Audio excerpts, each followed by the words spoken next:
You're on camera. Say something. Last night and night before, there was 3 women walking down the street that way. I saw them. I said, hey, you 3 women, why are y'all walking down the street that way? There's nothing down there. And they flew away. I said, oh, them were some birds.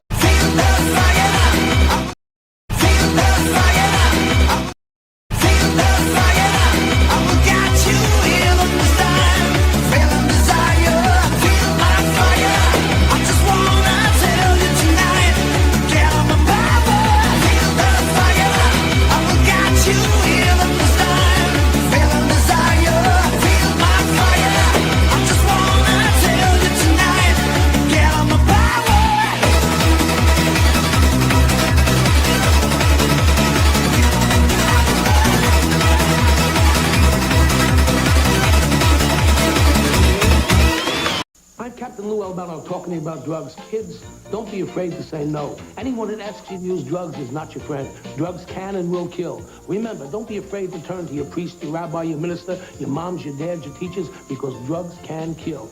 And if you do drugs, you go to hell before you die. Pepsi Man! Pepsi Man! Pepsi Man! Go, go, RX! Pepsi Man! Pepsi Man! Go, go, RX!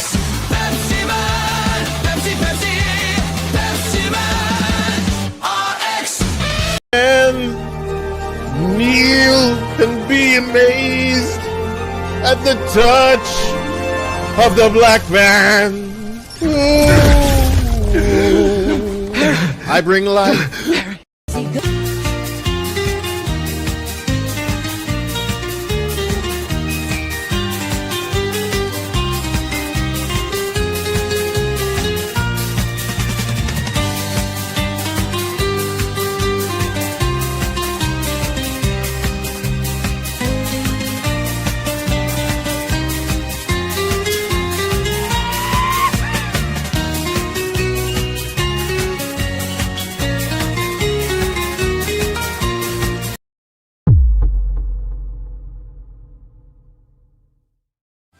You're probably wondering how I got here.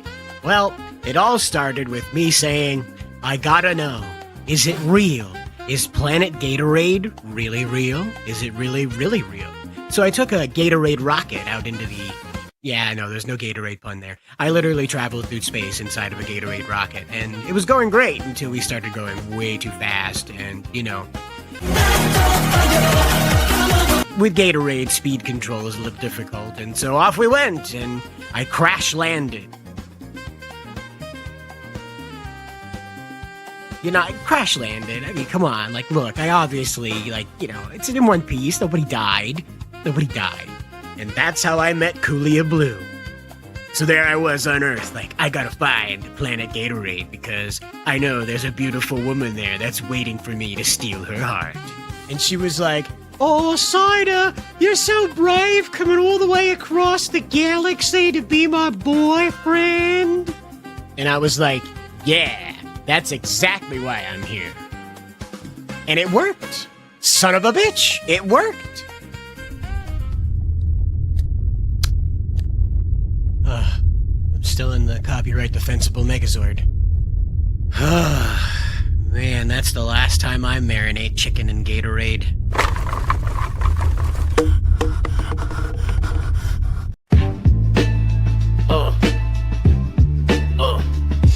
Yeah. It's me, Jarrell the Dawn, baby. From the house of L to the house of hoes. Got a little mission for you, son. Listen close. Yo, Cal, you my legacy, my flesh, my clone. Now go to Earth and make that planet your home. But don't just save them, breed them, feel me? Flying smooth, make them cry, oh really? You got strength of 10 men, game like Zeus. Cape in the wind in the tight blue suit. Ain't no villain that could block your aim, so why not drop seeds and lock the game? Son, this biology ain't no fluke. You a walking god, now execute. Make super babies, fill the charts. I ain't die for you to chase no heart. Smash them all, Cal, plant that name. From farm girls to queens, it's all the same. Be the daddy of earth, the prime L spawn. Spread House of L till the break of dawn. Breed them up, Cal, breed them fast. Legacy's fire, gotta make it last. Don't fight fate, be the stud I plan. I'm watching from stars with the master hand. Lex got tech, Bruce got cash, but you got genes that'll outlive Flash. You ain't here just to punch and fly. You here to make them babies cry. He my guy. Tell Lois Lane she the first in line, but don't act shy when it's overtime. I built the fortress, now make it a crib for 20 little supers in a rocket ship fridge. You ain't just Cal, you the seed of fate. Gotta repopulate, dominate, create. Go on, my son, be the myth, the man. Smash them respectfully, that's the plan. Smash them all, Cal, plant that name. From farm girls to queens, it's all the same. Be the daddy of earth, the prime L spawn. Spread House of L till the break of dawn. Breed them up, Cal, breed them fast. Legacy's fire, gotta make it last. Don't fight fate, be the stud I plan. I'm watching from stars with the master hand. House of L, baby. From Krypton's ashes to Earth's backseat. Do it for your daddy in the multiverse, you heard?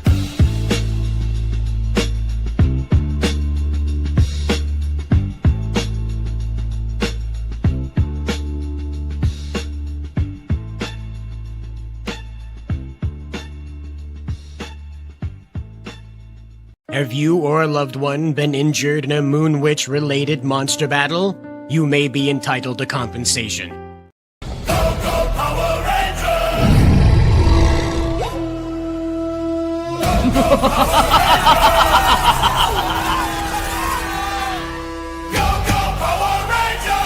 You mighty morphin! Power Rangers!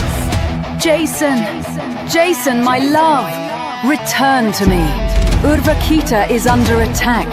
We need the Power Rangers.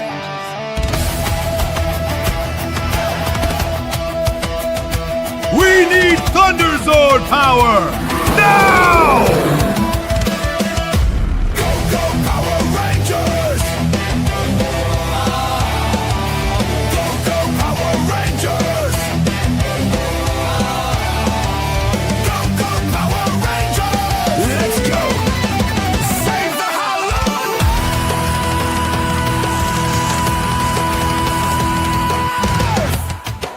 It's a creature feature on the dance floor tonight.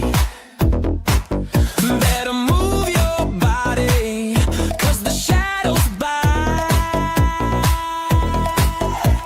Moonlight creeping, fog so thick, skeletons grinding to a beat so sick. Pumpkins glowing, DJ spell, monsters in the club and they dance to it. Don't fight the fright, just let it swing. Shake that ghostly, ghastly thing. The night is dark, but the beat's alive. Get your bones rattling to the creeping.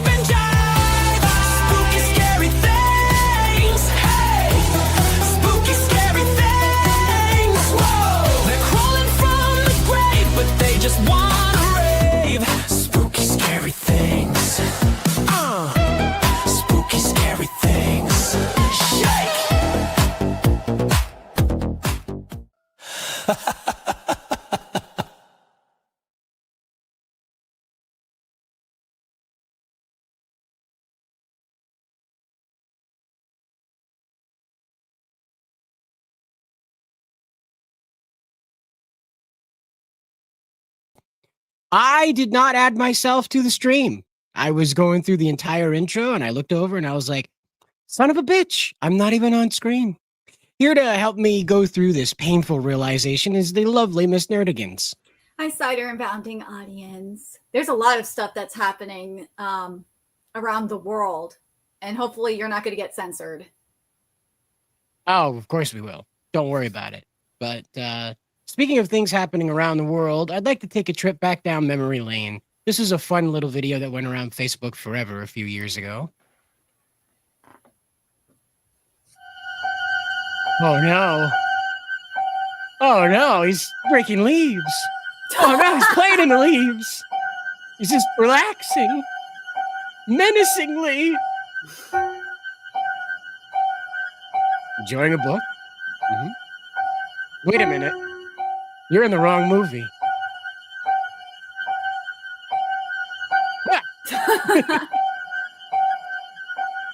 This is a scary movie spoof waiting to happen.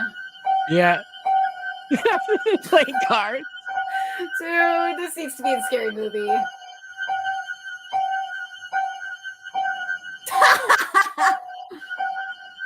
Oh no. We're having a great afternoon together. But we have some more retro stuff to go over the next few hours here, reminding ourselves of the greatest times to ever be. But these great times are coming to an end, though, I got to tell you.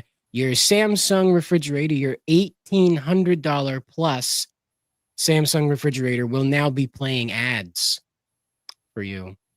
So you gotta get ad block on there. Yeah, you're gonna have to get an ad blocker on your refrigerator soon. That's the state of the world that we're in right now. That's where we're at. I mean, South Park was right.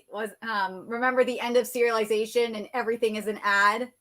Even a real person, someone who you thought was a real person is an ad. I remember people hating those episodes of South Park, but man, they are so relevant now. They were ahead of the times. What a surprise, right? Mm-hmm. The prescient statements always seem to burble to the top, especially now that we're kind of living in like the what is that? Oh, the Idiocracy movie. It's like we're living in the Idiocracy movie with the adpocalypse amongst us. Well, yeah, you remember the character that man, I don't even know the characters in that movie anymore, but the lead character came across that guy that was watching the television screens, like the Back to the Future one with like 100 television screens, and they're all showing ads except for the one where the guy's getting kicked in the nuts. Yeah. Ow, That's My Nuts. That was the show that everybody was watching. Oh my God, I remember everybody was watching that on YouTube. Did you guys see that latest episode of Ow, My Nuts? That was so and that stupid. was the movie. But yeah. So I could change the color of my lighting in the background, but I have this powerful red light on right now, so you can't really see it going on and off. So I'm just gonna put it on fade 7. Yeah, there we go. So have some color changing Jeff in the background here. But yeah, as I said though about this is that you're going to end up not being able to get away from the ads. They've realized they can't market to you any other way now, so they're going to hijack your appliances. So get used to that. Alexa's eventually just going to start reading off ads to you randomly. So get used to that one. Well, that is if you have like the right settings set up. I mean, I got ad blocker, so on YouTube I don't have ads and I don't get any ads. It's rare if I get any ads from any of the pirate sites I use. So you have to get like, at least for me anyway, I think I have like 3 different ad blockers via Chrome extensions. And I barely get any ads. It's a very rare thing. So we also have a new study out, guys. Believe it or not, this study finds there's no link between sexualized female video game characters and misogyny. Okay. Yeah, this is despite the pro-porn ban people that want to ban even a girl just standing there in a bikini. They consider that porn. I've seen some extremes, but I think that's more so in India than anything else, because India is going through their porn ban stuff, that they're saying even kissing is considered porn. It's just so bizarre. And especially with all the pedo priests that are getting outed lately, I have to wonder, is there projection happening? Yeah, well, again, just like Ibiki Gamer says, the ads suck and they're so annoying. Well, so are these made-up reasons for banning boobs. I mean, it says right here, a meta-analysis of 18 studies shows no connection between sexualized game characters and reduced self-esteem, body image issues, or sexist attitudes. As we've retained all along through this conversation, nobody plays King of Fighters and selects Mai and then all of a sudden decides they're going to go beat their girlfriend. That's not how it works. So the attitudes around this, especially coming out of Australia with the Collective Shout, their leader, Melinda Tanktop, writing several essays about the sin of big boobs. Because, It's those titty aren't envy. real, you know? It's titty envy for her, probably. I remember I used to talk to an Australian lady. She was about 20 years older than me, but I guess I was funny to her. I don't know. But she explained to me that was the same case. She was a top heavy gal herself, and she explained that she didn't have many female friends because they just couldn't tolerate being around her. She said her boobs were like kryptonite to them. They couldn't get in with a certain radius of her without feeling faint. They had to get away. God, I gotta bring South Park into this again. Remember Bebe's Got Boobs, that episode, and all the girls were like hating on Bebe because she started developing breasts, even though they were like teeny breasts. Yeah. Well, that's the big joke, you know. Yeah.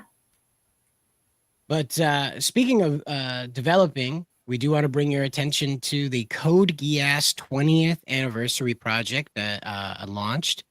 A special event will be held on December 7th of this year to celebrate it. In addition, the Code Geass musical gets a sequel in January of 2026, plus 13 Code Geass movies will get theatrical re-releases in January as well. So Sadly, we won't get that here. Well, no.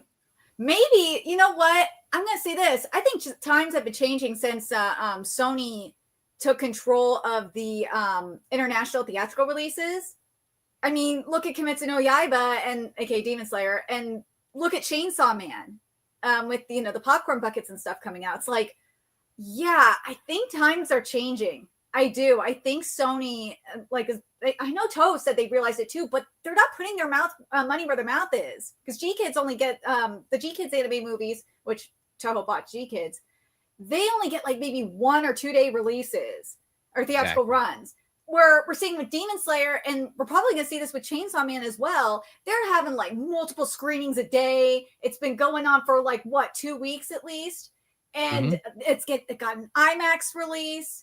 And I told my Aniplex insider this. I'm like, this goes to show. I kept telling him that the problem is there's no marketing. There's nothing. And people don't even know that these movies are out. And when I sent him the numbers for Demon Slayer, I'm like, see, Sony actually did it. They advertised. And Crunchyroll isn't going to get Demon Slayer on their platform right away. I'm just thinking to myself, yeah, Sony is losing faith in Crunchyroll or something if they're not going to give Crunchyroll the streaming rights just yet. Fingers crossed, that they'll figure it out and let the Japanese host all of it. Yeah. But speaking of figuring it out, it looks like we're getting more Iron-Blooded Orphans for real this time, not a bunch of really well-animated cutscenes in a mobile game. So we have Erd Hunt. If you're not familiar, this is I believe it's 15 years after the events of Iron-Blooded Orphans. There is an orbital colony over Mars now, and the same shenanigans with Gallarhorn is going on again, and is up to a young boy who looks a lot like, Mika. Looks a lot like Mika, the pilot of the famous Barbados Gundam. But what they said about this too, the trial of the little challenger, it says, this is in Famitsu, this special edition re-edits all 12 episodes that were previously available on the smartphone app Mobile Suit Gundam Iron-Blooded Orphans G, and it's adding new scenes. And also at the screening, they're going to have a short film called Intermission, or something Intermission. Hold on, I don't have the right name in front of me. And what that's going to do is that's going to be also commemorating the 10-year anniversary for Mobile Suit Gundam Iron-Blooded Orphans. Yep. And so, a lot of us really enjoyed that series over here in the U.S. The West, it became incredibly popular. Of course, over in Japan, it was, hit or miss with it. Once again, the story of a small group of people, I wouldn't say overthrowing a government in this case, but being a royal pain in the ass to a government for a sustained period of time. That story really hit home a lot here in the West, and I'm glad that they're revisiting it.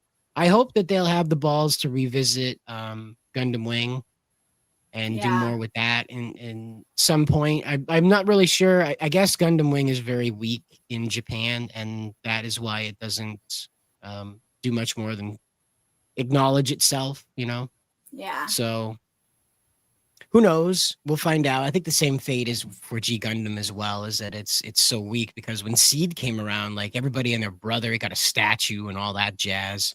Yeah. So I'm jealous. Don't get me wrong. I'm jealous. I wish we had a Gundam statue. It could be a Gundam Seed statue. I'll live with it, but I wish we had a Gundam statue. Oh, by the way, I found the movie name. It's Intermission Wedge. And this is going to be this movie situation. It's coming out October 31st, and it's going to be a 4-week theatrical run. And according to the article I have here, there's going to be like weekly bonus footage. So they're going to try and get your butts in the seats in theaters as much as possible, which I think is smart.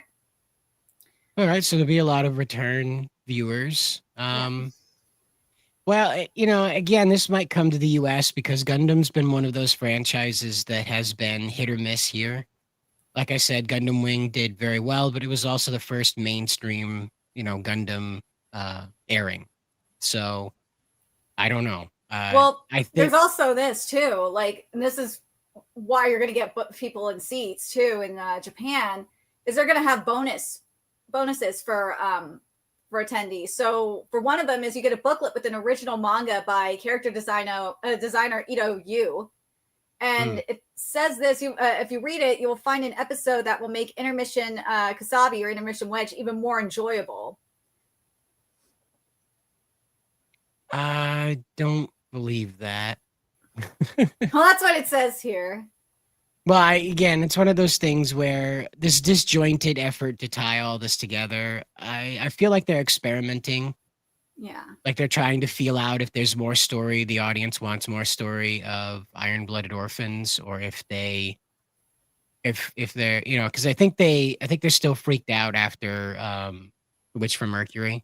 Yeah. I think they're still freaked out after that, so they're trying to be super duper careful about how they're, going about this.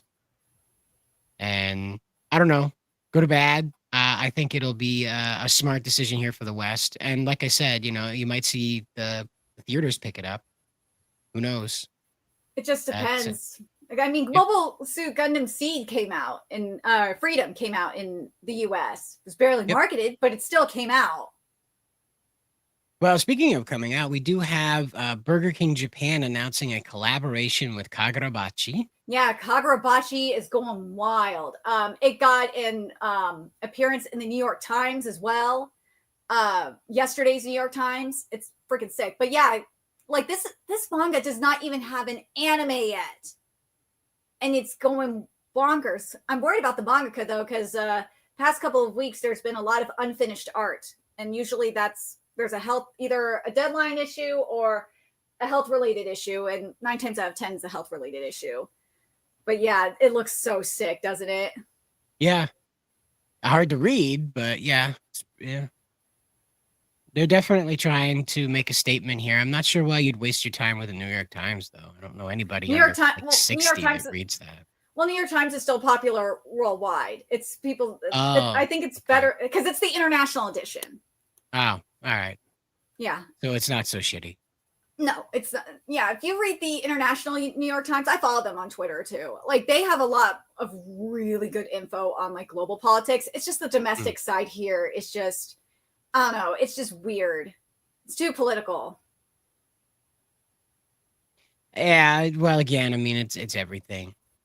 Everything's political now. They've gone and forced it to be that way. So we do have good news, though. If you're tired of all of that, we do have DL Site begins offering a new payment method. This is not going to involve the dreaded credit card processors, apparently. Mm-hmm. This instant payment service is directly linked to bank accounts and can be used by connecting a Minano Ginko digital bank account, which operates entirely via smartphone, and a Vivi Own ID, whatever that is.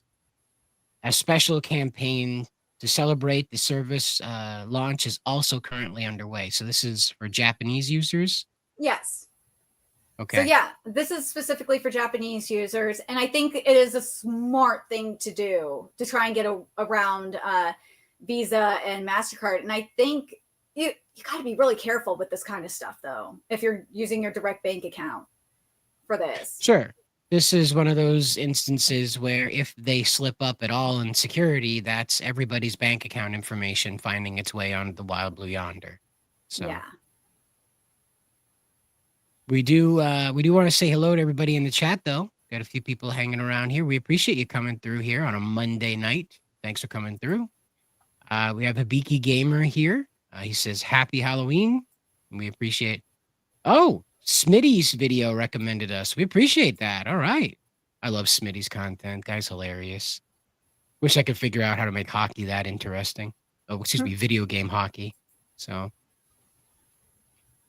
and so we do have a member of the channel, Nerdy Texan Accountant, here as well, saying hello, everyone. We have Sakura Mita saying hello, everyone. Mansom's here. He was talking about the Shin Kamen Rider movie. Originally had one weekend, but then gained more days. Yeah, I think it has to do with how well it sells, and they sort of like make room for it. They usually try to put these things out when there aren't huge superhero blockbusters out. I mean, of course, it's smart not to try to compete with those, but they usually try to tuck them in so that way, if they do deserve an extra weekend, it's not shoving out like the next Hulk movie or something like that. So it's one of those things that we're going to continue seeing it evolve here. Sakura Mita asks, have you played Soul Calibur? Yep. I had it for the GameCube. I liked it pretty well. Excuse me, I had it for Xbox 360. I had it for the GameCube because that's what I had, and I liked playing with as Link. That was fun. Yep. Link, I played as Nightmare because, whatever. OP or no way, Overkill is still whatever. I don't know. I just enjoyed it. The character was absolutely ridiculous. And so we do want to go over into the Japanese election, though, because that is an important thing to deal with what we are going to be getting out of Japan going forward. Mm-hmm. Sanae Takaichi is the successor to Shinzo Abe's agenda, if you will. She was an understudy, the chosen successor to Abe, and then politics got in the way and we ended up with Ishiba. So I say we like I'm Japanese. I'm not. I don't have anything to do with this.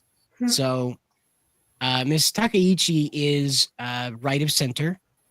Very plainly, there's no joke about that. She is openly about removing basically anybody who's not there to conform to Japanese culture.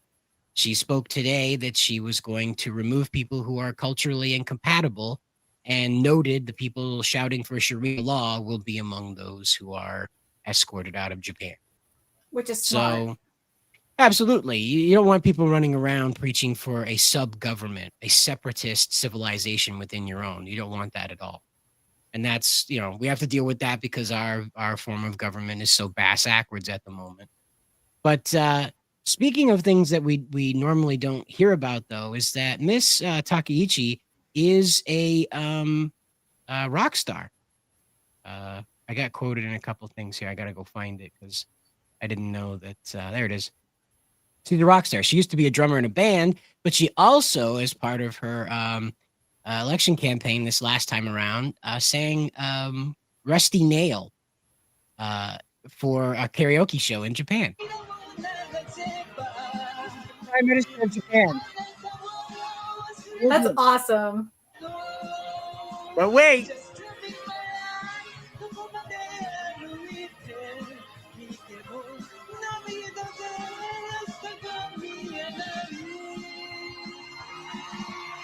This is so kind of giving Bill Clinton playing the saxophone.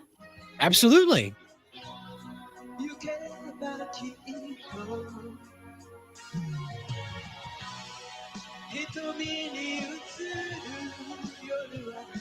Yep.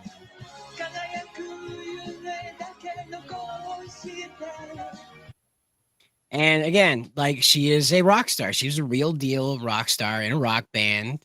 Performed a little bit before she went off to college. So she was a real deal on stage, drummer in a band, and can carry a tune in a bucket. So now, does karaoke mean that you're good at leading a country? No, not at all. However, it does demonstrate a willingness to be human. And Mr. Ishiba also got into some strange predicaments because he made himself available for humanization.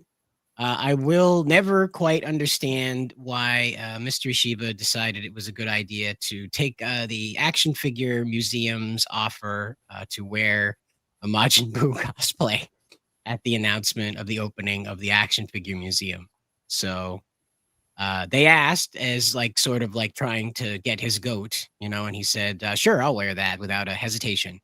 And they put him in a deflated diaper Majin Buu costume to give his speech about the action figure museum opening. That is the former prime minister of Japan. Just recently, the former is in like a week ago, former. So there you go. That's the difference in leadership here. You went from karaoke rock star to I party Majin Buu. So she's a fantastic leader when it comes down to this kind of stuff, simply because like Shinzo Abe, Sanai Takaichi is very much in love with what it is to be Japanese, not just Japan. Shinzo Abe ran around the world defending Japanese culture and endorsing it. He fought South Korea, Best Korea, if you prefer, over the retention of the Shinto shrines. The South Korean government was planning on ridding the country of them because, Korea and Japan don't get along. They have a very unhappy history between each other. Not a lot of good hugs, a lot of bad hugs. In fact, a lot of bad hugs. And so when Takaichi first ran for this position, she made it apparent that she was not going to bow down to the ideologies that Japan needed to apologize. And she explained that no one alive now is part of what happened back then. And she explained that even if you were alive back then, quite obviously, you have repented for that and have not continued to harm the Koreans. And so she has done her best to clarify to her people in government, they will not be kneeling to China over their grievances of what happened in World War II. They will not be kneeling to South Korea over what happened with their grievances in World War II. They will be moving on like the rest of the world has. So she's also made it clear that she is not interested in, while she's getting rid of these immigrants, she's not interested in replacing them. She has been a proponent for a very long time of basically paying people to have children. I don't think that's going to fix it because it didn't work in South Korea, but this is a much more proactive solution than Ishiba, who really didn't invest himself that deeply in it. And so what she wants to do is address the women, though. And that's been the big problem with this, is that the women have sort of been kind of, as usual, left to the wayside on the conversation of making children. And the conversation has been like, what's wrong with you, you stupid man? How come you can't attract these women? So she wants to go to the women and be like, why are you stuck up? Why are you afraid of children? What's your problem? Are Japanese men not good enough for you?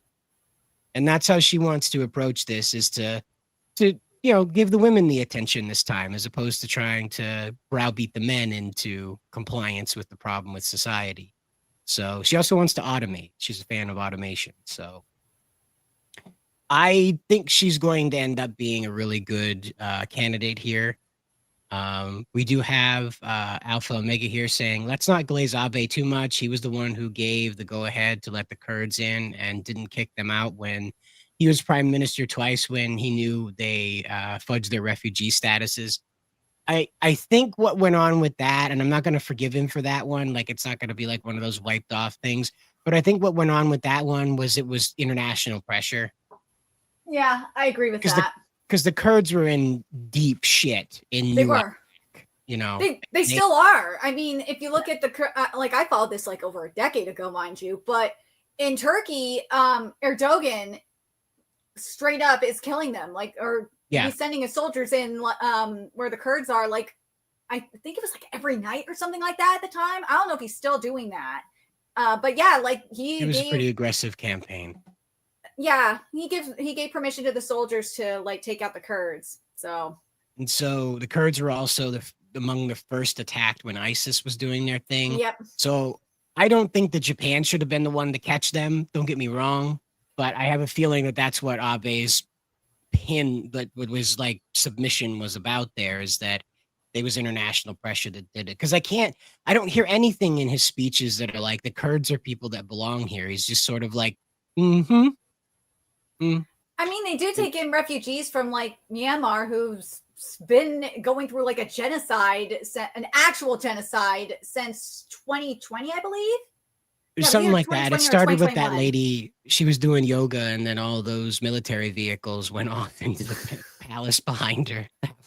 That's how the world found out there was a military coup, is some people watching her live stream. Yeah, like I was watching the Myanmar protests when this happened, when the coup actually happened. Because like usually what was happening like every day is that, you know, the people in Myanmar were just taken to the streets and just peacefully protesting. They weren't doing the stuff that you see the Antifa LARPers do. No, they were actually peacefully protesting. They didn't want violence or anything like that. Nah, it was the military that did. And as soon as the military coup went in full swing, they even cut off the internet.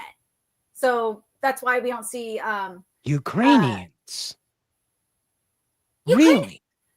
What the hell are they doing sending Ukrainians all the way to Japan?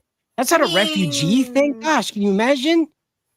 It's somewhat of a refugee thing. Well, think about it like this. Japan doesn't put up Russian signs, okay? So there's nothing in Cyrillic there unless you go to a place that's run by people who have Cyrillic language. So you don't have, and you don't, as an American, you can find food, you can find a toilet, you can find a hotel. They have that written in English in front of you. When you're over there, when you're a Cyrillic reader and then a Slavic speaker, there's nothing, because Japanese don't learn that. So there's no, with English, they've heard English before. They hear it all the time. It comes out of the bases. The military language, the communication for airplanes has to be in English. A lot of stuff that happens with fishermen has to be done in English. So I mean, it's not like it's unheard of to have English spoken in Japan, but it's pretty unheard of to have Ukrainian spoken in Japan. But like, here's the thing, though. It would be hell, you know. I think it would be hell. Yeah. Like, I think the difference is, though, between like Ukrainian refugees and say, let's see, Kurd refugees. I don't want to include the Burmese in this because they actually they do try to assimilate. They do. Oh.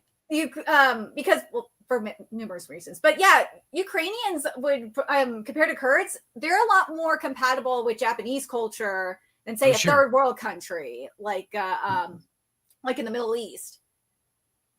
For Burmese, it's a little bit easier because, you know, I know the language is a little bit different, obviously, because of the characters and whatnot. But like, once you know one language that uses characters like Chinese or Japanese or whatnot, it's easier to pick up on it. Kind of like once you learn Spanish, it's easier to learn like French or Italian, that kind of thing.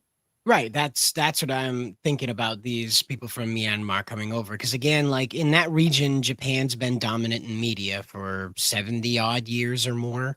Yeah. And so the Japanese, adjusting to Japanese culture would not be difficult for them because that's been on their televisions. That's been their pop stars. Yeah, you mean the Burmese adjusting. Right. And the Myanmar as well, because the Myanmaris, the Myanmarites. They're still called Burmese. Oh, I'm sorry.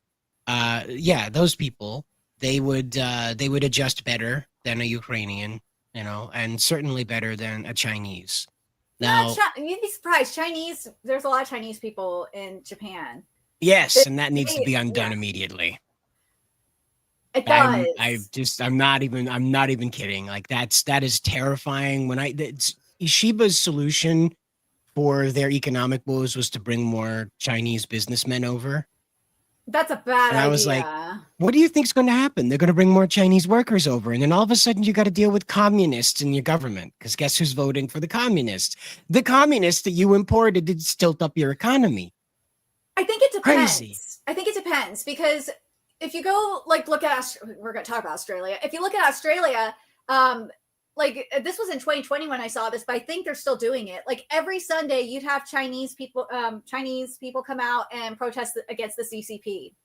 So I think it just depends if they're fleeing the CCP government. They got to be obviously thoroughly interrogated to make sure, obviously. But if they're fleeing from the CCP, like they're not going to want communism. They just fled from it. But like the businessman situation is just a little bit sus compared to like an average Chinese person. I wouldn't see. You got to understand. So when China comes to the USA, they have been told that we are bad and we are opulent and, whatever, that just capitalism, whatever. But for the Chinese and Japanese, there was a very long period of time where the Japanese were occupying China. And the Chinese are told that that didn't go well.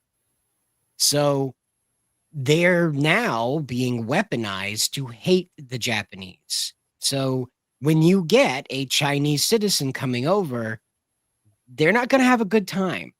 They're going to be doing things that aren't great, and they're going to be hurting a lot of people because they've been raised that when you see a Japanese, you hurt a Japanese because they hurt your people. Your camera's frozen, by the way. I'm not surprised. There's too much action going on. There's too much action in the background. But as I said, I think it just depends on the person. Because, hell, there's a lot of Chinese. I live in California, okay? We have a ton of Chinese immigrants here. But they assimilate just fine. And a lot of them are very productive in society. There's a lot of doctors and lawyers, too, obviously. But, yeah, there's scientists here. But, again, as I said, it just depends. Because a lot of the people that came from China to the States, they were fleeing communism. Well, sure. I mean, again, I'm not trying to say that like that people coming to the United States are evil, but I am fairly certain that Chinese going to Japan have very bad intentions. Well, I mean, we saw it with the scalpers that were coming from China to like buy up. We see it with the people that kick the Nara deer. Mm-hmm. It's not like we're like grappling in the dark to try and figure out, are the Chinese not having a good time with the Japanese? There's a long storied history about this. Yeah. And they also are part of the North Koreans kidnapping Japanese citizens as well over the years. Yeah. So also it's not. Well, also the other thing with the Burmese, and I just remembered this, is that China was actually, I think they still are funding the military coup. Right. So they're funding the genocide over there. So the Burmese are more than willing to conform to Japanese standards, because that means they aren't getting killed by China and they hate China. Again, like even the Filipinos have calmed down from their historical unhappiness with Japan. It's only China and Korea that have hung on to the past, believing that the Japanese of today are no different than the Japanese of 1,000 years ago, 80 years ago, 200 years ago, whatever you'd like to go. And that's where we're stuck. And unfortunately, as big dumb Americans, we're not going to fix that. That's not something we're going to be able to come in and fix. I do believe that Sanai Takaichi resisting China will contribute to China having to go to war with the U.S., so that expect that to be the powder keg that sends China over the edge. Is they'll probably make a move to test Takaichi, and that'll be the powder keg that starts the whole thing. Because they want it. They have talked about it routinely, going and destroying. They produce videos of this, by the way. I don't know if you've seen this. They produce videos, the actual Foreign Affairs Office, that are like these really shitty CGI things, like you see on TikTok, and they're making fun of blowing up a country. Well, they make these videos about blowing up Japan, and they show like cities blowing up and people running away and all this stuff, and China's great victory over Japan is coming any day now. So it's like, no, full freeze on anybody going to Japan from China. No, nope. Nobody, nope, not even by boat. Nope, you're not coming through. If you get caught swimming, you're going back. You're going to swim back. We're not even going to take you by boat. You're going back by your own paddle power. Because it's like, no. Because we've got them here now. You've seen the news reports. They're bringing over funguses to kill our trees. We have a huge mess down in Florida because of some Chinese fungus that showed up out of nowhere and started taking out orange groves. So, no, that'll be the end of the cherry blossoms. You know as well as I do that the very first thing that any biological agent that's designed to destroy vegetation will do in Japan is go after the cherry blossoms because it's a symbol of their pacifism. Yeah. And they'll destroy the cherry blossoms. That's not going to end well for them. Well, again, like that's why you don't do it. Don't risk it. Like I watch these videos of these American protesters over there walking around with English signs in Tokyo. Oh yeah, I saw them too. Oh my God. And everything in me just wants to leap through the screen and slap these people. Like, where the hell do you think you are? My camera froze again. You gotta love it. I mean, again, you're talking to someone that watched the international protest streams. Antifa is in Japan, and they've come out. They're not as bad as, like, say, French, Italy, and I would say French, Italy, and German Antifa. Those are the worst. Those are the worst of the worst. Antifa, as I said, Antifa is in Thailand. Antifa is in Japan. In in Thailand, they got a taste of the water cannons. But Japan, they're just annoying. They're not really doing it. They can't really do anything. They're just being annoying.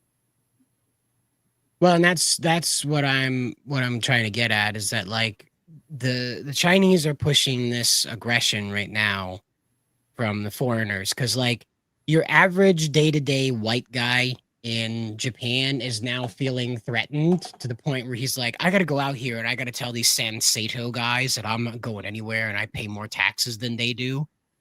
And it's like, that's not who they're targeting. They're not targeting them. Exactly, but they're going out there and they're saying, well, Sansato says they need to get rid of foreigners, and it's like you want to grab them by the ear and pull them down and be like, hey, not you, okay? It's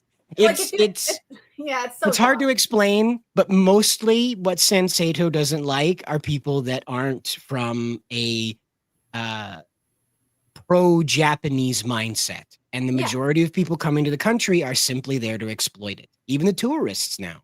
Yep. They want to cut down on tourists. They want to cut down on immigration. They admitted the other day that they don't want a full stop on immigration. Why does that keep freezing? The one time I'm on camera and it won't stay on. Gosh. I hate it. So anyway, Sansato came out and admitted, like, hey, by the way, we don't hate anybody. We're just trying to protect Japan. Some immigration is okay, but it really needs to be targeted and they can't just be loosey-goosey. Haha, we're all having a great time here. Boy, I love this camera.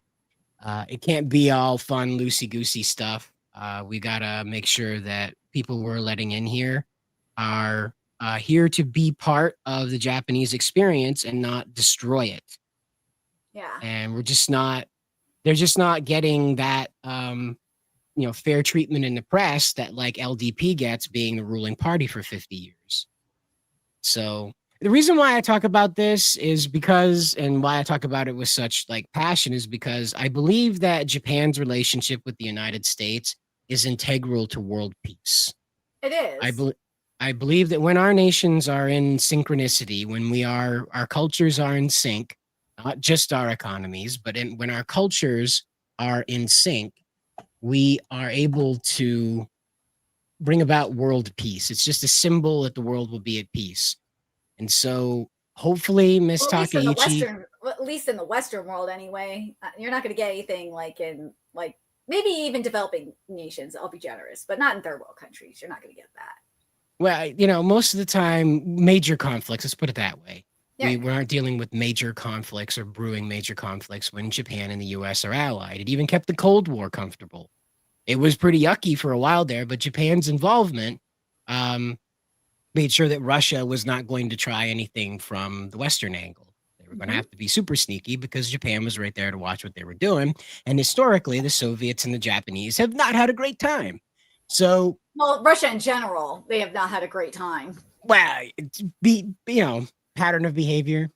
But but this is what I have to say about it. The reason why I talk about it is because of that. Is I believe that Japan is the key to, like, mostly world peace. Let's put it that way.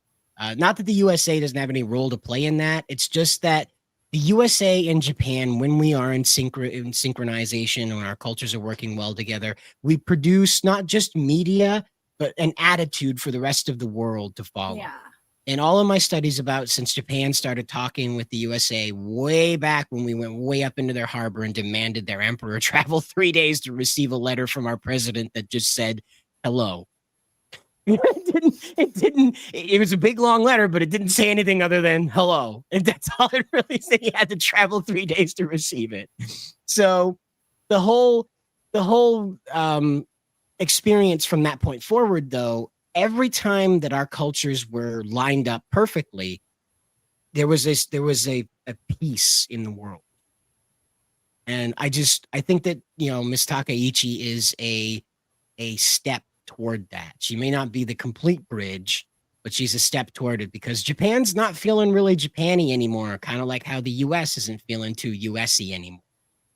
So we need to join together and renew what that is, especially for the 21st century. It's about time. We're 20 years into it. We better figure out what the hell it's all about before it's over. Well, not just that, like we got to unite with our Asian allies to go up against China and the East China Sea, because that's like an extremely important merchant stronghold, is the South China Sea. And there's that, and they're going after Taiwan and shit like that. But like if we're in sync with our Asian allies, then China won't do shit. They're scared. Right. They don't have a leg to stand on. And that's the battle with trying to make sure that South Korea calms the hell down with their mess with Japan. So, but we do have a member of the channel, Nerdy Texan Accountant, saying, if you're respectful, then you should be fine. The problem is the disrespectful ones. He's talking about people who have immigrated into Japan and are disrespectful toward the country. And there's a lot of those. We see pictures coming out of vending machines that have been vandalized, absolutely warped beyond belief. And that's never been a regular thing that happened in Japan. It might happen once every 10 years, maybe, but it really doesn't happen. People don't destroy the vending machines. And so who did that. But it's one of those things that cultures are clashing, and, you can't have that. You can't have that.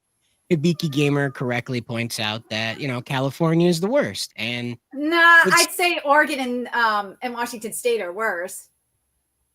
As far as, well, they say California is the worst because it's exporting its culture. Washington and Oregon are stuck. Unless people have a hard-on for garage bands and punk music, they're not really endorsing those two places. California exports its ideologies. Microsoft and Nintendo and a lot of big tech companies do have a headquarters up in Washington State.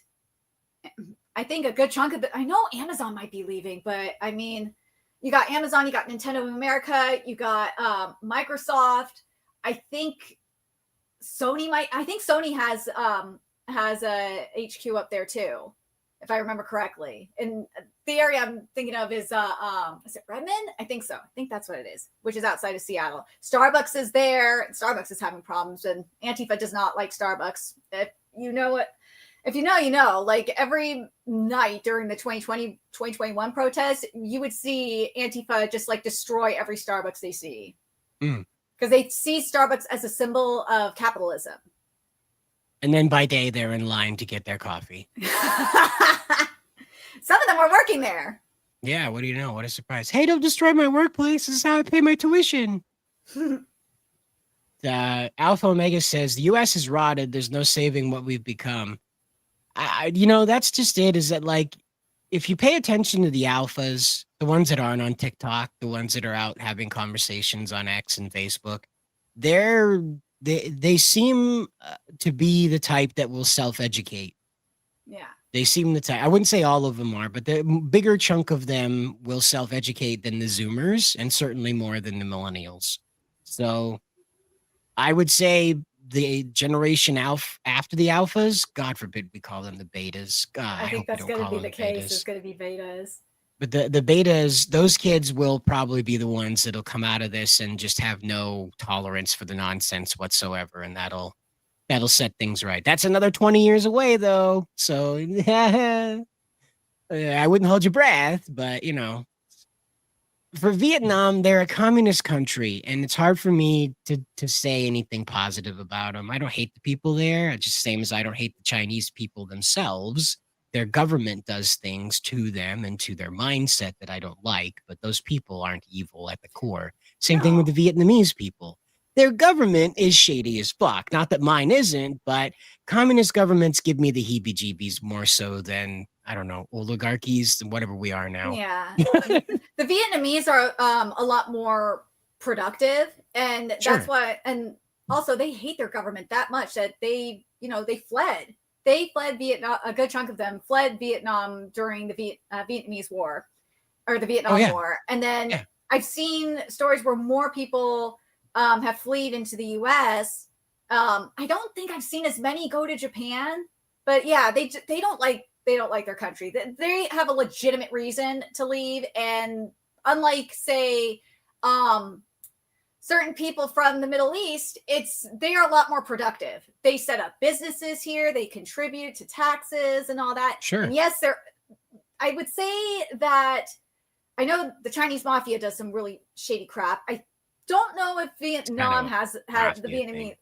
Yeah, I don't know if the Vietnamese have like a mafia in terms of like trafficking people over to the States. I don't know. I'm not sure about that one, but yeah, all the Vietnamese that I've met throughout my life have been really nice. Same with Filipinos. They've been so nice.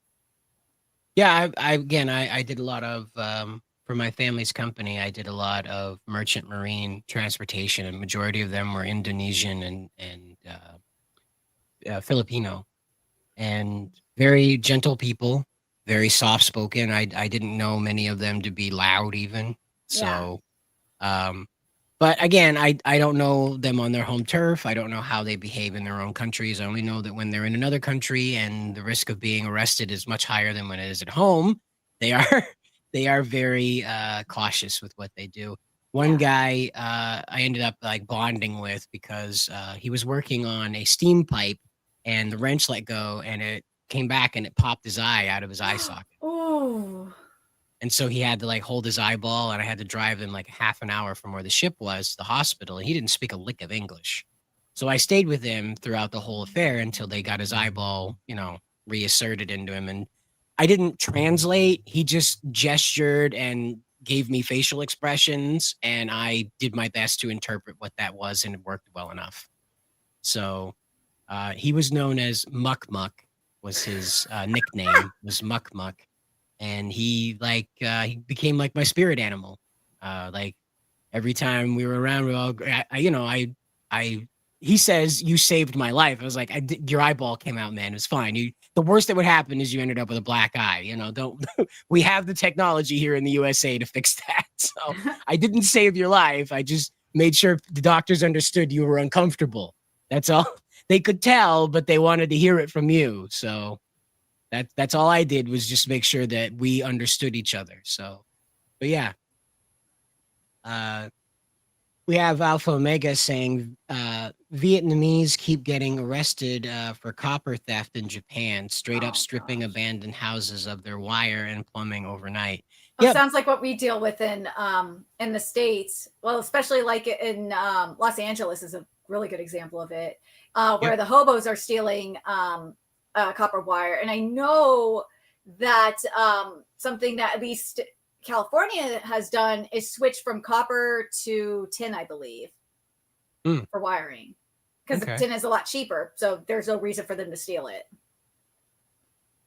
We have the Beaky Gamer saying 20-year-old Japanese woman got stabbed by a Japanese person. Yep, there were Chinese person. Chinese person. There's a lot of these incidences that appear to be political hits. Yeah. So I can't say that would be outside of that. I don't know what that Japanese woman was doing, or who she was associated with, or what she was up to. But for some reason, there appear to be a lot of plainclothes Chinese assassins running around doing things to fellow Chinese as well. There were a bunch of those honor killings or whatever they're calling them, with the Chinese police that were established here, and they went around killing a bunch of people in California a couple years ago. It was last year. Remember around the Chinese New Year? Yeah. I don't remember their they name, were- but I know who you're talking about. Yeah, no, it's fine. They had a name that you probably wouldn't remember anyway, so it's no big deal. It's not our job to do that, but just remembering the incident, you know. Yeah. And Virginia's worse too because of Jay Jones' death threat to two politicians, their family, kids, and wife. Yeah, that's going around. And again, like that's why I Yeah. remind you guys at the end of the videos, into the streams, there's a lot of stuff to get us mad and excited. You know, keep a cool head about it because it's only going to get worse the more angrier people are with each other. It'll move from a threat to an act, and we just gotta keep a cooler head about it. Yeah. It's unfortunate. It is. Oh, wow, I don't like that. Oh, I don't like that there's almost 1 million Chinese living in Japan. Oh, I don't like that at all. Well, they're going to have boy. to check their visas and shit and see if they're even okay to be in Japan. I hope Miss Takaichi takes the Trump approach and shakes all the trees that are available to shake to get all those rotten fruit out of there. My gosh, 1 million of them there. Whew. And you can bet that the majority of them are there for work. They're not there because they like the Japanese culture or whatever. They're there for work. I mean, that they're economic migrants, so. Yeah. Something wrong with my phone. This is my phone. Cannot be trusted. Sure. I mean, you start talking about things it doesn't like, it's going to start acting up on you. We've seen that. I mean, did you see Digimon Beat Break, the first episode of it? Because it's so interesting how everyone now they were originally Golden Dawn, but the animation company behind this admitted that they needed to change that. The theory on the internet is that this is because of Black Clover and how they're the Golden Dawn. Yeah. And so they changed it to Glowing Dawn, that's what their group name is. So but the art and animation is really, really pretty. The sequences are great too, using cleaners, but there's like these things called cleaners and that's going to be the main characters of this, that take out rogue Digimon. And even because as I said, you need to have certain conditions met before you get your Digimon. That includes the villains having Digimon themselves. So it's not just kids, adults have Digimon as too, which I think is very interesting. Well, I think I want to say Tamers was the only one that did that too. Where adults have I would say Adventure 2 kind of did it, but well, that's right, because everybody was grown up. They were getting older. Yeah, they were college kids or something like that. They were high school kids at the time. Oh, high school. Yeah, I believe they're either high school or college, but yeah. Which one had the adults then? There was one that had not like part of the team, but he was it like was a at the end Professor of Oak character. It was at the end. The end of 02 had a ended up getting a Digimon at the end, and before dying. But I'm trying to think if there were any other adult characters. Well, I mean, the thing with Adventure 1 and 2 is that you got a Digimon if you saw a certain event. Well, speaking of a certain event, this artist named Nuke Oreo, I think I've said that right, Nuke Oreo, has decided to release this animation out there they've been working on for a while, and it's an animation of Renamon. And I'm obviously not going to play the sound for it because I don't know what these characters say, and it's not like they're saying anything profane. I just don't know what they say. So, but as you can see, this is all someone's personal animation, and Terriermon with the Starbucks coffee, fresh from burning down the coffee's place, you know. But as you can see, this is a fan animation. Them just hanging out together. It's cute. I think Gilmon shows up here too. I missed. All right. There it is. There's Gilmon. He seems sad. Oh, he's cold. Because he's too stupid to put on a scarf. Oh, she gave him the scarf. That was cute. And then he becomes her scarf. There you go. That's cute. So the love for Digimon is out there, and a lot of people appear to be showing it loud and proud anyway, that they're very glad to have a I guess the return of Digimon, rebirth of Digimon. Yeah, I'm not that's really what sure it what to feels describe this. Well, after Ghost Game, I mean, yeah, this Yeah. like, with the Beat Break, it really does feel like a revival. It does. And as always, but yeah. well, yep. As always, we need to remind you of the difference between Digimon and Pokemon. Pokemon, a small furry creature, becomes a larger furry creature. In Digimon, a small furry creature becomes an angel with big tits. I mean, Digimon is doing what Pokemon is not, giving us mature storytelling in the case of like what we're seeing with Beat Break, and giving us like really cute character designs that women can be in skirts. Mm-hmm. And dresses and all that. Even though Pokemon Legends ZA has brought back the skirts, which is nice. Digimon Saber, yeah, a lot of people were comparing Beat Break to Sabers and Tamers. Oh, Savers and Tamers. Yeah, Sabers is that sounds like a good fan one. fiction for Digimon. It sounds like a really sexually charged Digimon fan fiction. I'm already giving myself the creeps just thinking about it. So, oh gosh. Gilmon's Mega Form, Gallantmon has a 6 scarf and freaking knight armor. Exactly. Yeah. Takatomon. Imagine that, right? That's yeah, that was his Gilmon's creation.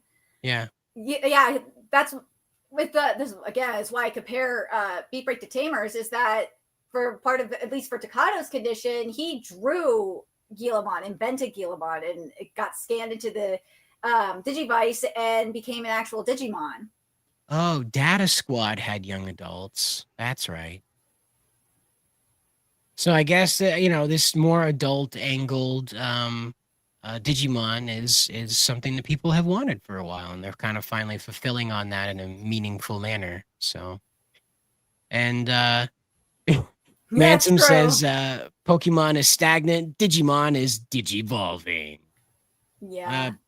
I think that we're to a point now in the West where we can tolerate Digimon because Pokemon's are sort of burnt out. People are most of the people that I talk to who are into Pokemon will complain off and on that there's just too many monsters now and they just seem sort of random. And well, there's a lot of monsters in Digimon too, but they're not being utilized. And so there's a lot of lore too. The majority of the time when you meet a character in the Digimon games, they are simply there to be like a character you beat the shit out of. They're not meant to be something integral to the DNA of Digimon. It's like when you meet Tyrannomon, when you're just going around on the flat plains there, and oh god, I can't remember that. It's like the Final Fantasy version of Digimon from way back. I think it's just Digimon Adventure. I think that's the name of the game. Black War Greymon's in it, and despite being very important to the anime, you just beat his ass, and he's nothing more to the plot than that. He's just there to have his ass beat. And that's, where Pokemon want to tell you that like every character you run into is something that's going to contribute to, the greater unfolding of the plot and that sort of thing. So yeah, Digimon World. That's right, Manson. Yeah. You'd run into Black War Greymon, just beat his ass, and that was the end of what he did in the video game. He was just like, "Oh, my ass," and that was the end of it. Yeah, Digimon games have really changed since then. They essentially digivolved since then, and there's a lot more deeper storytelling there too, especially in comparison to Pokemon games. If this works, this will give license to every other monster collector franchise to reboot itself. So we'll see the return of Monster Rancher, Metabots. Well, Metabot is still going via manga and games. Yeah, Monster Rancher, which was on at the same time Digimon was. Yeah. We had there was another one that was like, "Hey kids, do you like boobs?" Also, like we're in the 25-year anniversary for the Digimon Adventure movie, or the Digimon movie, the first one that had the Angela Anaconda short. The Digimon movie that's made up of 3 of them. Yes. Yeah. We'll have to see how that goes. If they'll bring back Angela Anaconda for that, how many marriages that'll ruin. Dude, if they do a re-release of Digimon the movie and do the Angela Anaconda short, I will freaking die. I didn't watch all of Data Squad. Some of the stuff that comes out these days just kind of loses me. I'm not like I don't know. There's a specific way to tell a Digimon story in my mind, and a lot of these new ones haven't done it yet. Beat Break might be the fix for that, but we'll find out. Yeah, there's 49. Well, hold on a second. There's 49 episodes of Beat Break confirmed so far. Yeah, so far. And we'll see. With the success of Digimon Story, we're probably also looking at the like a Beat Break video game coming out pretty rapidly because of the success of Digimon Story. So that would be sick, especially since your heartbeat essentially, is kind of connected to the Digivice. It'd be interesting to see if they do like a kind of something similar to what Pokemon did with Heart Soul and Heart Gold and Soul Silver, where you had that Pokemon, the Pokewalker, and that the more you walked, the stronger your Pokemon got. That could be the whole point of that egg, is it does all that in one device. Well, yeah, it's basically an all-in-one, essentially an all-in-one smartphone, but it's connected to like a server. That's what you get in Beat Break. It's really interesting. That's not too far off from what OpenAI wants to put in your pocket. There's Sam Altman and ChatGPT, so it's not too far off. We do have resident Digimon expert, Society Reviews, aka Jacob, here in the chat saying Davis, Ken, Ryu, Marcus, Thomas, everyone else is irrelevant. Well, again, they've all they've all been sort of pushed to the side for Beat Break. Beat Break doesn't appear to be like trying to tie itself to any previous Digimon series. It's not trying to build off of the success of like Tamers and Frontier, whatever you want to call it. Savers, whatever. I think what they are trying to do with this is they're trying to like move let me just sidetrack for just a second. One very important thing about this is that this outdid Persona when it was put on Steam. So Persona had been around for a few years before it got put on Steam, and Digimon Story Time Stranger was just put on to Steam as well as the other platforms at the same time. There was no lag. Yeah. That's what I want to clarify about this. But I think they're trying to lean more into that Persona storyline, not copying it, but they're going for that level, that age level appeal of Persona. It feels very Persona-like. Not that it is trying to copy that story or aesthetic. It just feels like someone sat down, looked at Persona, and said, I can do Digimon with this. The characters feel very Persona-like. They feel very energetic like Persona. The little Geckomon, he reminds me of the little cat guy from Persona. Yeah. Now I think about it. Yeah. But at the same time, like if you think about it, Tamers kind of had a little bit of Persona up in there too, given like the mystery and everything that was happening. But I think Beat Break is leaning even more into Persona, especially since with how dark it is in the first episode. It's really messed up. You had like essentially two people die. Yeah. And expect this to continue with these revitalization series. Because as I've said multiple times on this channel, there aren't a lot of kids in the world anymore. It's not like it was when we were growing up and when our parents were growing up. There's a dramatic drop in children in the world. And that means that a lot of media ordinarily that would be pointed at children is now going to be pointed at adults. And so while Beat Break isn't like Stranger Things for Digimon, so it's quite clearly an R-rated thing, it is heavily leaning into, I would guess, the 18-plus crowd. It is trying to tell a story I think more 16-plus crowd than anything else. That's I think, fair. like, maybe I can even say maybe like from tweens and up, like 12, 13 and up. That's what I feel like it's kind of trying to appeal to, especially with the edginess that's happening. I mean, remember when Tamers came out, that was like in what, 2003? And Something like that. yeah, and when you watch Tamers, it's like, yeah, I don't think this is targeted to young kids. No, this is targeted more so to like the teenage audience than anything else. So Buddy Smith says, so they'll start adding dating sim elements later on. You know, Probably. I don't doubt it because, you know, again, Japanese corporations are aware that the people aren't having children. So we might as well try to get them. Right. Well, you're not going to hurt anybody's feelings by reminding them that girls are pretty and men have money. You know, you're not, you know, I don't know what the female, you know. Well, at least the female designs in like Digimon Time Stranger, they're pretty. They're curvaceous even. Something that you will not see in Pokemon. Speaking of that, Asmongold wanted to remind us all about what was going on with the ugly women in video games now.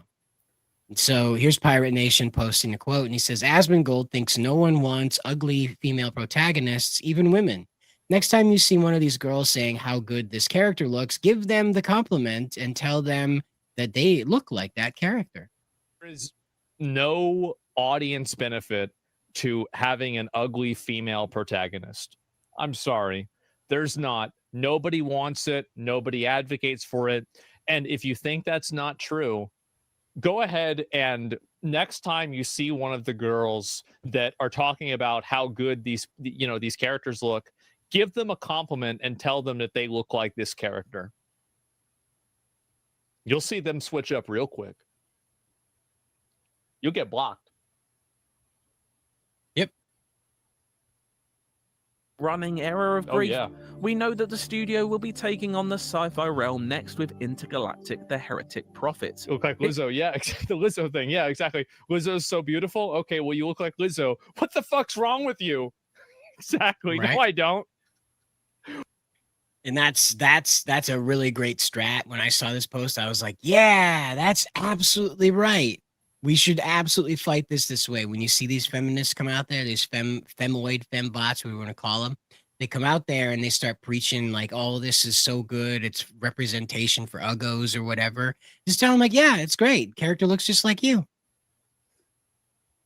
They can only play it off for so long, guys. It's going to get them eventually. You're going to run into the ones that are like, oh my God, thank you. This is a great character. I would feel so awesome if I looked like her.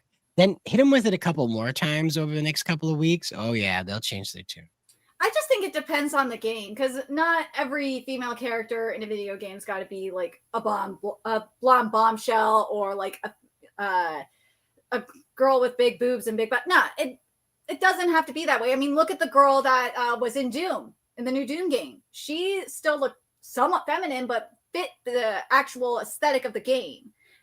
That's what I think. I think it just depends on the game that you're playing and depends on the setting, depends on the context. In this case, though, like, Naughty Dog is just being stupid. We all know it. So we're talking about like protagonists. That's what he's saying here is protagonists. So of course you'd have like an Alveda from, like One Piece, where she's like this gross, tubby, monster-ish kind of character in the manga and anime. And of course she comes in with the slip fruit, something like that, where she's really slippery. That was her thing, right? Yeah. Yeah, I think so. And so she becomes, super sexy, beautiful after eating that. So we're talking about the protagonist, and I think Asmongold's right that you don't want an ugly protagonist. I struggle with male character,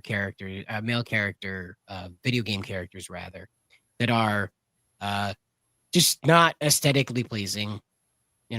I think Kratos is probably a good example of that. That's a character that's hard to get behind. Not like talking about his ass or anything, but like it's a character that's hard to get behind because he just looks so evil. That's kind of the point. Like, that's what I said. Right. It just depends on the context of the game you're playing. Sure. Like with Kratos is like a man out for revenge after losing everything. Of course he's going to be looking like a wild man. Well, And that's what I'm trying to drive home, is that not all the time that's a good idea. I'm one of those people that can't get behind Kratos because he doesn't look like a hero. He just, I don't think he's supposed to be a hero. If anything, he's not. He's an anti. Well, if anything, he's an anti-hero. But and that's, again, like, what are we doing trying to program women to be those things? It's very silly.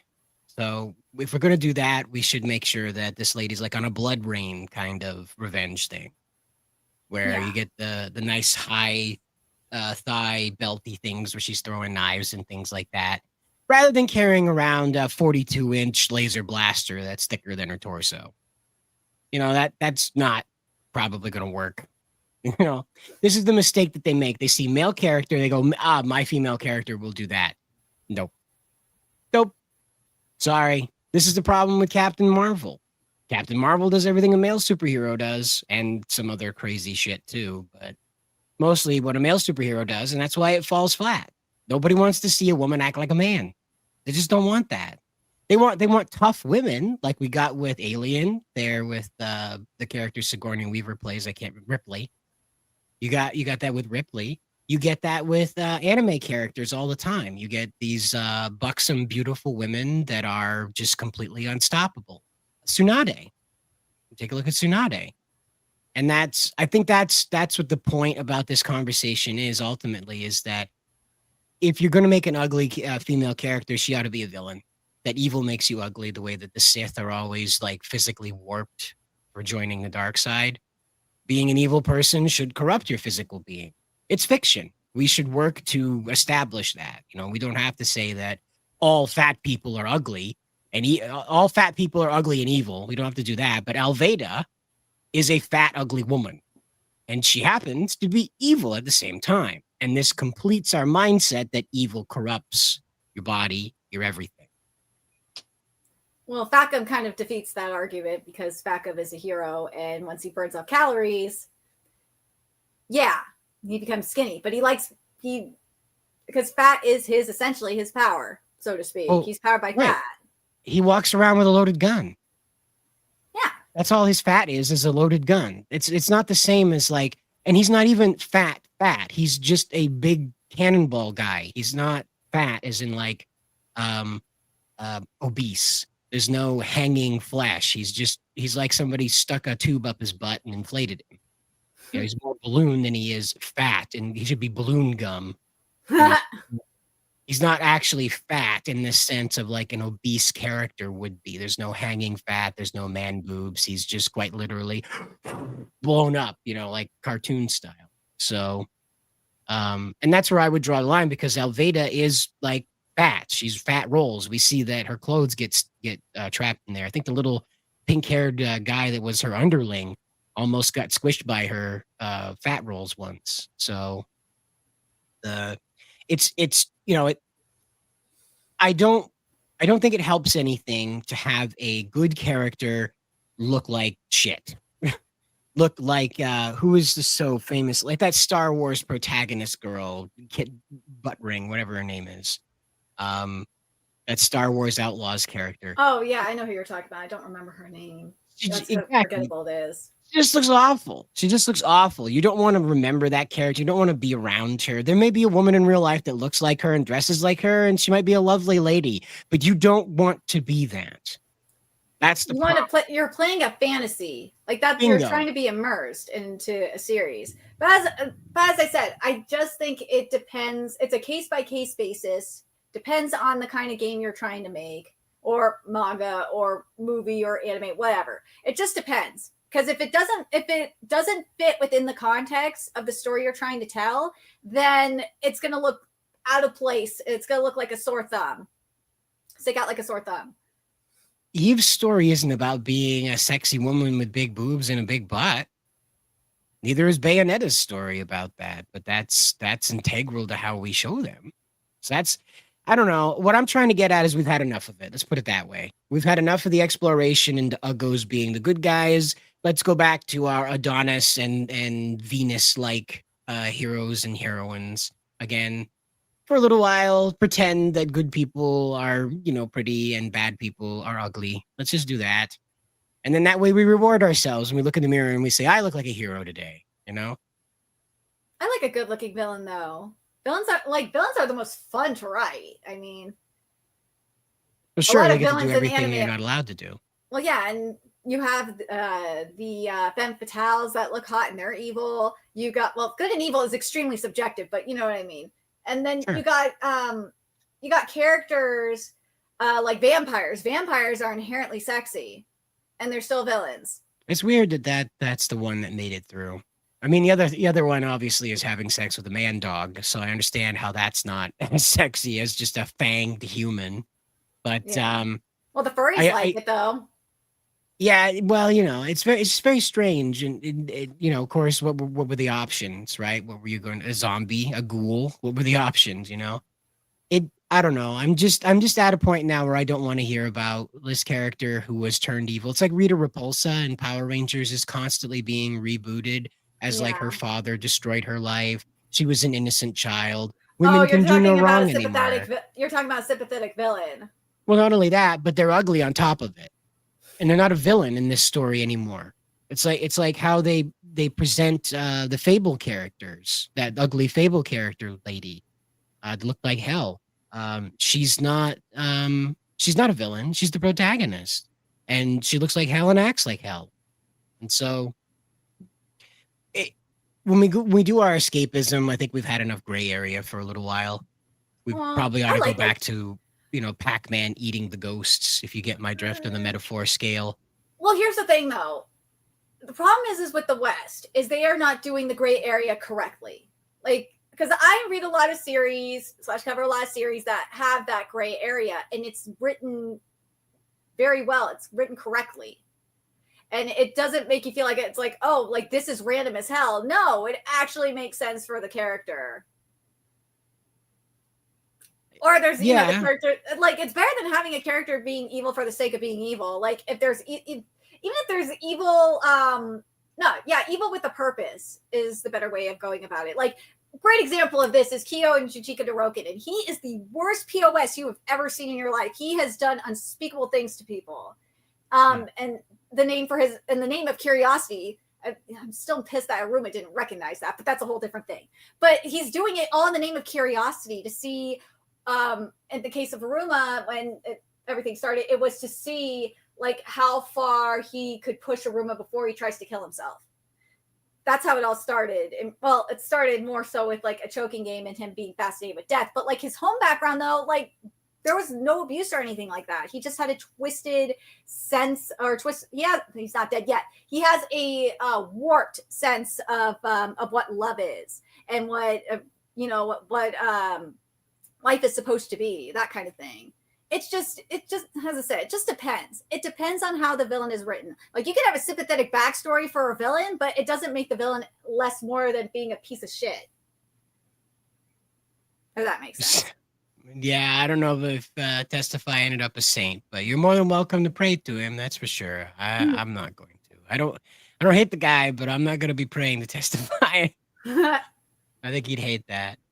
But I get where you're coming from, and I just want to reiterate that I think we're just tired of that. I think we're just tired of it. That's what the market seems to be telling us, is just stop asking me to give a damn about ugly people who have personal problems, either the same as mine or worse than mine. Give me pretty people that don't have these problems and are going to go kill the dragon. It seems to be what works. Like, look at Battlefield. Battlefield's not about fighting any emotional war. Battlefield's about going around killing things. You're not really particularly concerned about what you're shooting at because it's going to respawn and come back and kill you again. So it's not that we're working into this sort of headache about the wokeification of media anymore, because we're beyond that now. Most of the corporations have acknowledged that this was a very bad idea. You got a few like Disney that are like, we're going to hold on to our DEI until we DIE. But it's the culture itself. Even the liberals are getting the idea that this is over. This is not a battleground to fight anymore. The media in particular. So that's what I'm just saying, is I think people are just tired of it. They don't want this gray area stuff anymore. They want to have like this is the villain, this is the hero, the end. So we do have something I didn't know this. Maybe you knew this. This is a neat little piece of anime trivia that I never noticed before. But the fight between Spike and Vincent and the fight between Naruto and Niji Nim. I forgot his name.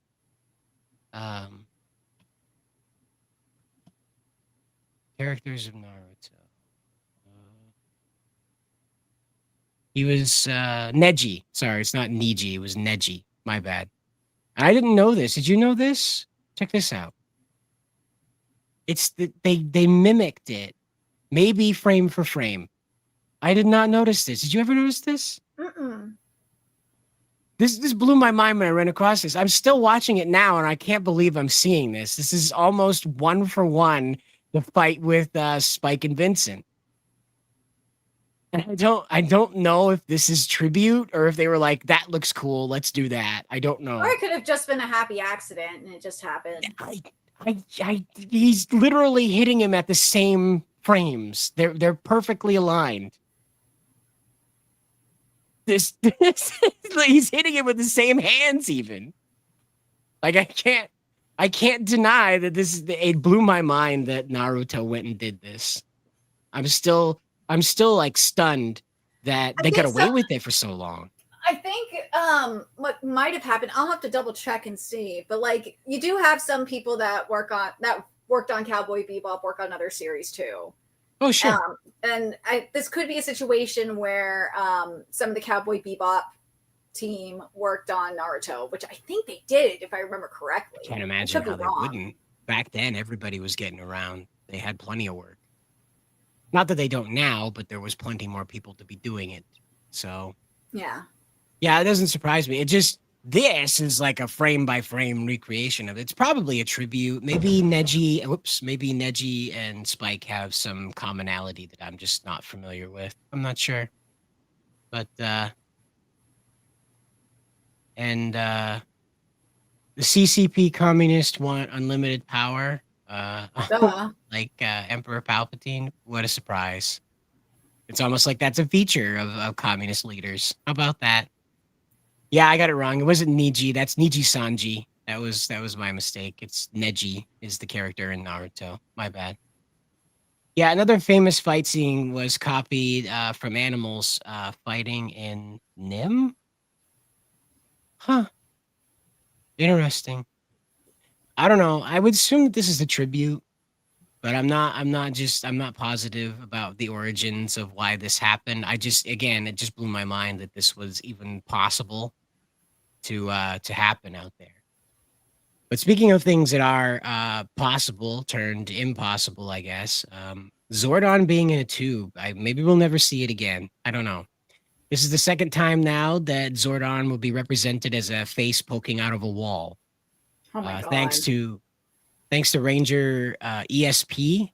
I assume that means Spanish. I'm not sure. But anyway. Yeah, probably. The concept of Zordon para la nueva temporada de Power Rangers Ninja Kidz. Well put. Anyway, this is just concept art. We are not being shown the real deal. I assume it will be less goopy looking, like he's not like poking his face out of a birthday cake, but who knows? Maybe that's how Zordon appears to the Ninja Kidz Power Rangers, as he just, rises up out of confectionery goods. Rangers. It's in my cake. I mean, we've seen that in other series too. I mean, Halloween Town did it. Zordon being right. Zordon being in the wall, though, is something that Power Rangers 2017 did with Bryan Cranston, because they were like, we have Bryan Cranston. He's an award-winning actor. Let's completely not use anything that made him famous, and instead just make him a grumpy old wall man. Oh, I'm still mad about it. Anyway, so this is, as I stressed before, this is the Ninja Kidz collaboration with Hasbro and Netflix. Now, Netflix is the one that negotiated this. Hasbro was just sort of like, oh, yeah, sure, whatever. So just so you're aware, this is a Netflix-driven collaboration with a YouTube channel. This is not a full-on production company. We also got some concept art for Alpha. Now, I can't tell you if this is going to be the actual Alpha in the presentation, in the Ninja Kidz presentation or not, as this is concept art. So what we're looking at is just like, this is what it could be. I don't know what the scene is from. It could just be something to screen test. The purple light with the CGI Alpha looks pretty character. decent. Yeah, you know, they tried to modernize it while giving it like that we've been around for a while look. You know, Better than the Alpha in 2017. Holy crap! that still. That's nightmare fuel right there. I just, well, for those of you who might not remember somehow, you can just search 2017 Alpha 5 and it's just so famous at this point that people So hate it hideous. that much. And I can't figure out why they turned him into like a late night comedian as well. That was another strange. That's not Jimmy thing. Kimmel. Right. Well, they made him talk like he was the host of a late night show or something like that, that he was trying to crack jokes all the time, be a wiseacre and all that stuff. It's just very strange. But now we have a return to form here, back to the 1990s saucer head look for Alpha 5 and the big feet. So I think get they the slimmed feeling him that, down a little bit though, compared to the 90s. Alpha was a little bit wider. yeah, I his think this torso is and going to head. be more CGI than character, because Yeah. it does look CGI, but I could be wrong. Could just be the way that they've lit it, or it could be CGI concept art and then a real life costume. But the torso is very thin for like a person to be inside of that. They could have a little kid in there. They are the Ninja Kids. They do primarily staff their entertainment group with people under 18. So maybe they have a 12-year-old or a 10-year-old friend that fits inside of the Alpha costume and has decided to portray that character. So who knows? But for now, you're right. He looks a little narrow, which again could be that there's a child in there instead of an adult. So I think that it's smart what they're doing with this, that they're not sitting out there trying to make sure that they follow beat for beat what happened with the Mighty Morphin story. Yeah. In fact, we have a preview of their concept Megazord. This is not the final piece of their Megazord. And as you can see, they have really Transformers primed the look of the character. It does. It looks so like straight out of Transformers. It don't look like this. It's like a skin for a Transformers game. There we go. Yeah, the collab is only 4 episodes long. It's not like they have to worry about it though. Marketing it, Sakuramita, they have Netflix pushing it, as well as the Playmates Power Rangers account pushing it as well. So they don't have to worry about it. They have an over 4 million subscriber channel or something like that. Maybe it's 1 million. I'm not sure, but they're well taken care of in getting this distributed. I also think that it will be with the Netflix library as well. I could be wrong on that one, but Netflix did reach out to them to make this, and I think it would be foolish not to have it included on their library. But it is going to be very budget aware. Let's put it that way. So don't go into this to expecting a Hollywood production. Don't go into this expecting a YouTube production either. It's going to be somewhere in between those two. Probably somewhere in the neighborhood of Power Rangers Unworthy, maybe shot a little bit better than that.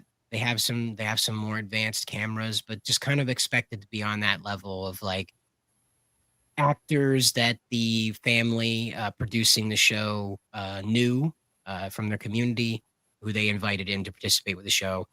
Probably not high-powered people like formal television actors and things like that, but local actors, local stage actors probably. So it's not bad. It's a YouTube production. We wouldn't want it. I wouldn't want it to be something that completely went off the rails into Hollywood territory. Right now, it is on the edge of being a standard Power Rangers production. Yeah. So I don't think that's a problem, you know? It could always get worse. Oh, it could. It's a long time ago. A galaxy far, far away where some very bad decisions were made. But speaking of decisions, we do have the rumor mill about the 2026 Sentai starting up. Okay. This stuff happened about a week ago. I didn't catch it because I was busy fending off people who wanted to kill me for making a Power Rangers AI video. That was a fun 2 days of my life. Yeah. But Super Sentai of 2026, it's going to be a linked item. Their linked item will be a card. So they're going to try and copy Tamers then, because that's what Tamers did, was do everything with cards. Ghost Sager did this. Wow, I remember when Ghost Sager came out. Here. I know Power Rangers Megaforce used figures to change the costume, which I thought was kind of cool. They used the suits from there, and it was terrible. It was a very bad idea. But because they didn't know what to do with it. Yeah, they tried. They tried definitely. Because Ghost Sager is about like angels, defending. Oh, can't have that. Not allowed to have angels because Christian moms will get all pissy. Well, not only that, every other religion will now, and the atheists will now, and all this stuff. And so from the get-go, Power Rangers has always been like, there is something of a god, but we're not going to clarify that, and it certainly doesn't have angels, and it certainly doesn't have, golems and things like that. So while the creators were like Chaim Saban and Shuki Levy, who were very Jewish men, very Jewish men, there's not a lot of heavy-handed religious like one-to-one stuff. There is religious messaging throughout it, believe me. The Judeo-Christian messaging in Power Rangers is still heavy today. Yeah. We had Zato become Space Jesus. So that was the whole kind of effort that they were up to with this. But back to Ghost Sager, they use the cards. Decade uses cards. Common Rider, Ace. He was Ace. One of them used card transformation systems. So a lot of the Henshin heroes, Tokusatsu heroes, they use cards for this stuff. So I'm not sure that they're copying so much as it's just sort of cards are still pretty popular in Japan. I mean, cards are pretty popular now here too. Well, again, anyway.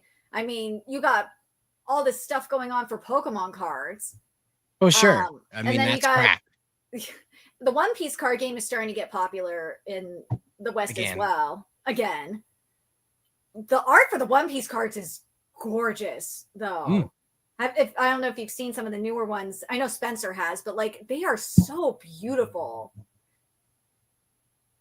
Well, and we're lucky that we live in an era where this stuff is being like targeted toward us. So we'll have a chance of actually owning the American versions of them as opposed to the bootleg Japanese versions that may not or be legal per se. So going on though, the transformation is a staff sword like I don't know what the hell a Darien rod is. Hold on. I think it's supposed to be Demon Rod or something. I don't know. No, the Darien. Oh, it's from Die Ranger. It's the Die Ranger. Wait, like, is it for the Power Ranger equivalent? Would that be Lost Galaxy? No, Die Ranger was where the Thunder Zords came from. Die Ranger's footage was way too violent for Saban's efforts with Power Rangers. They were already under a lot of scrutiny because Mighty Morphin was leading to a lot of kids imitating the violence.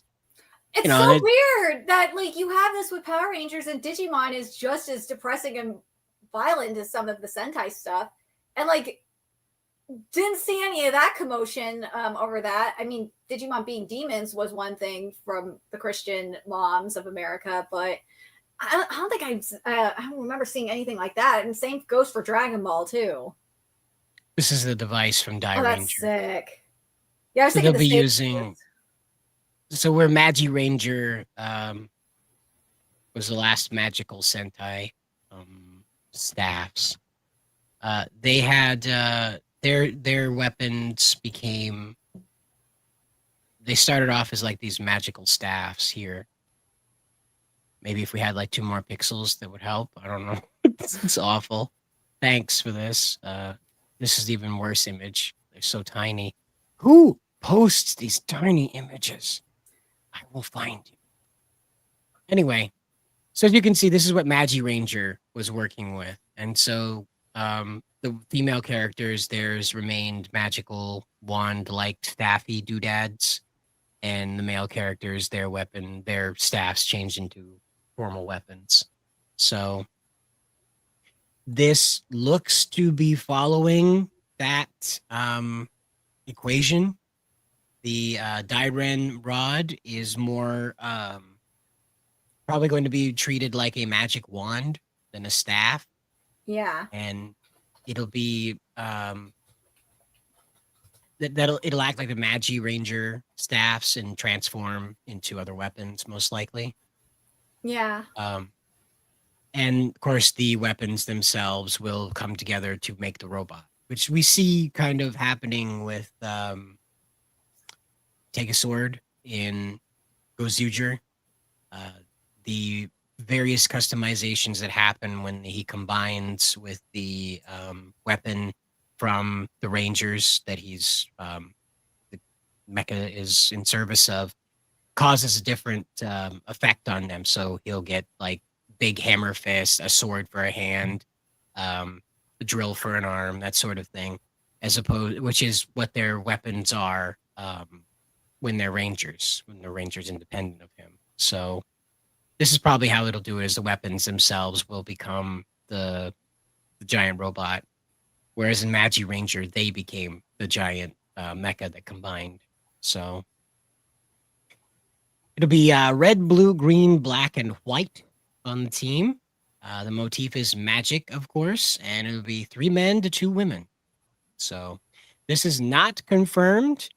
This is not confirmed by any official source. This is purely rumor that is running around. There's no official copyright license agreement out or anything like that yet. It is supposedly something that is going to be doing test footage soon. So might be this month even, but we don't have anything. There's no images. There's no nothing. So don't get your hopes up that this is going to be what it is. It's just, I see this one repeated a lot, and the source of it appears to be this guy. So, when it comes to this, Kamen Rider, oh boy, who was the new Kamen Rider? Not the new one, Kamen Rider. What was this one? This was Gotchard. Kamen Rider Gotchard used the cards a lot. His enemies would be transformed into cards that were then used to combine in his belt to create new forms and abilities. That was the alchemy-based Kamen Rider. And so it would appear that the cards are going to be behaving in that manner, and they most likely will do a Harry Potter angle. I could see that. Magi Ranger came out around the time that Harry Potter was at its 3rd movie, I want to say. And so, if not the 2nd one. And so it was really in the middle of the Harry Potter craze. And so Disney had their own like micro Harry Potter story to tell. And they really leaned into it. I don't know if you remember, they really leaned into that. So, yeah.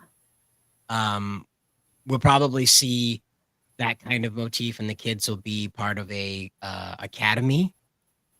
That'll probably be how this goes, is they'll be students of a magical academy, and that'll be how they come into their magical powers and access to whatever their team name is, the powers that be. I think it's a good idea. We have Timon here, and Timon, member of the channel here. We have Black Pill Timon. He says, go back to wrist morphers. And for me, I gotta tell you, I don't disagree, but I also kind of like the independent toy weapon transformation device, because it cuts down on the amount of plastic they have to like press to make stuff from the show. Yeah. And I don't know if you're aware of this, Timon, but things aren't too hot in Japan for selling children's toys. So the less plastic you have to cast to make special prints for, better, in my opinion. So I think they're going to end up selling more cards than anything else. Unfortunately, I think you're right. It'll probably kick off another card collector craze in the Power Ranger Super Sentai circles again. Yeah. I want to say that Ryuki was the last one that really set it off, but could have been Decade too. Did I see your comment, Sakura Mita? Maybe it went by really quick. Still waiting for a werewolf themed Super Sentai. I can see it's awesome, Fantastic Four inspired season. Love me some superhero family. There was that. Do you remember Bitten? Do you remember that show, Bitten? Nerdigans? Yes. Yes. There was a show about werewolves that were all part of a pack together, and they turned into like wolves, though they weren't like man wolves. It's not like Teen. Well, I can't help but think of like Teen Wolf. Yeah, kind of like that. But yeah, the werewolf thing. I think again, Japan struggles with how to make that heroic, sort of like how they struggle with making vampires heroic and things like that. Because like when I was initially trying to figure out what would be interesting for a totally independent Power Ranger team that wasn't inspired by Japan, their mythos, the Hollywood movie monsters came to mind. If you remember Monster Squad back in the 80s. Yeah. And so that would be an inversion of that, in that the kids would be taking on the powers of Dracula, the powers of Frankenstein, the powers of the werewolf, that sort of thing, and transforming into these Hollywood movie monster themed Power Rangers. Now, I think it's a pretty lame idea. That's why I didn't go with it. But somebody with more gravitas in that area than me, more feeling, more passion for those characters, probably could make it work. Having your Green Ranger go through a transformation where he's struck by lightning while he's strapped to a table, that would be pretty fun. Your Frankenstein Ranger, and he transforms by being struck by lightning. That would be be actually cool. That would be. With vampire, it would be blood, or like any. Sure. With vampire, it could kind of be like Sanda, where it's anything red. We cause him to do that, like the Marzi, something like that. But like in terms of werewolf transformation in Marceline, that's who it was. And Witch Watch, for the werewolf transformation, it required a crescent moon, and it could be anything. Like if it was a croissant, or like just a item of clothing that had like a crescent shape on it, or if it was on TV or there's a sign for it, he would Kago would transform into a werewolf. Not full on hairy werewolf, not more humanoid than anything. He's still human, not just had like the traits of a werewolf in terms of like power stuff. Sakura Mita asks, did they make a vampire Kamen Rider? Yes, that was Kamen Rider Kiva. But Kiva himself, I don't believe he was a vampire. His belt was, and the belt had to drink of him before transforming him. So had to bite him anyway. And Kiva was the same way. I don't believe she was a vampire. She had made a contract with the belt, and the belt drank her blood. So that could, again, like, it could be how that works. Or if you remember Vegeta, how they transformed into the Great Ozaru. They but the shot moon. something in. Yeah, they shot some energy ball. The Blunts wave. Yeah, he shot an energy ball that simulated the moon. The Blunts wave. And that and so that there's your werewolf transformation thing, that it releases the waves necessary to trigger the transformation. So you have all the monsters there, and you can make the Sixth Ranger the Phantom character, not the Phantom of the Opera, but like the ghost character. That is, or Mummy.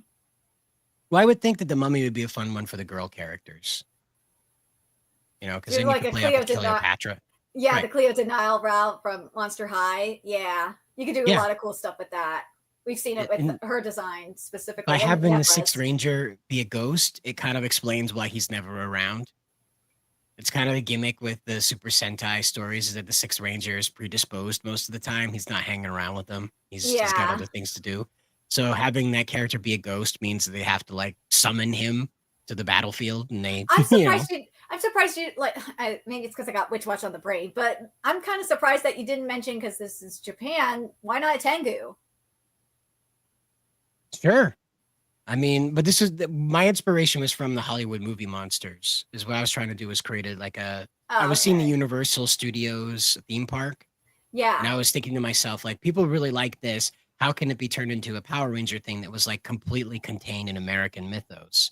Because Oh, this is the okay. Because goal. yeah, yeah, yeah. This is the goal of a lot of people who are looking at Hasbro's plan to reboot the franchise without Sentai's influence. Now, when they say that, you and I both know what that means is that they're not going to ask Toei to come through and save their ass. They have a plan that is going to take what is a Power Ranger, which is a Super Sentai hero. Don't make any mistake about it. They're still going to be wearing brightly colored spandex and a helmet. There's no way around that. That's what a Power Ranger is.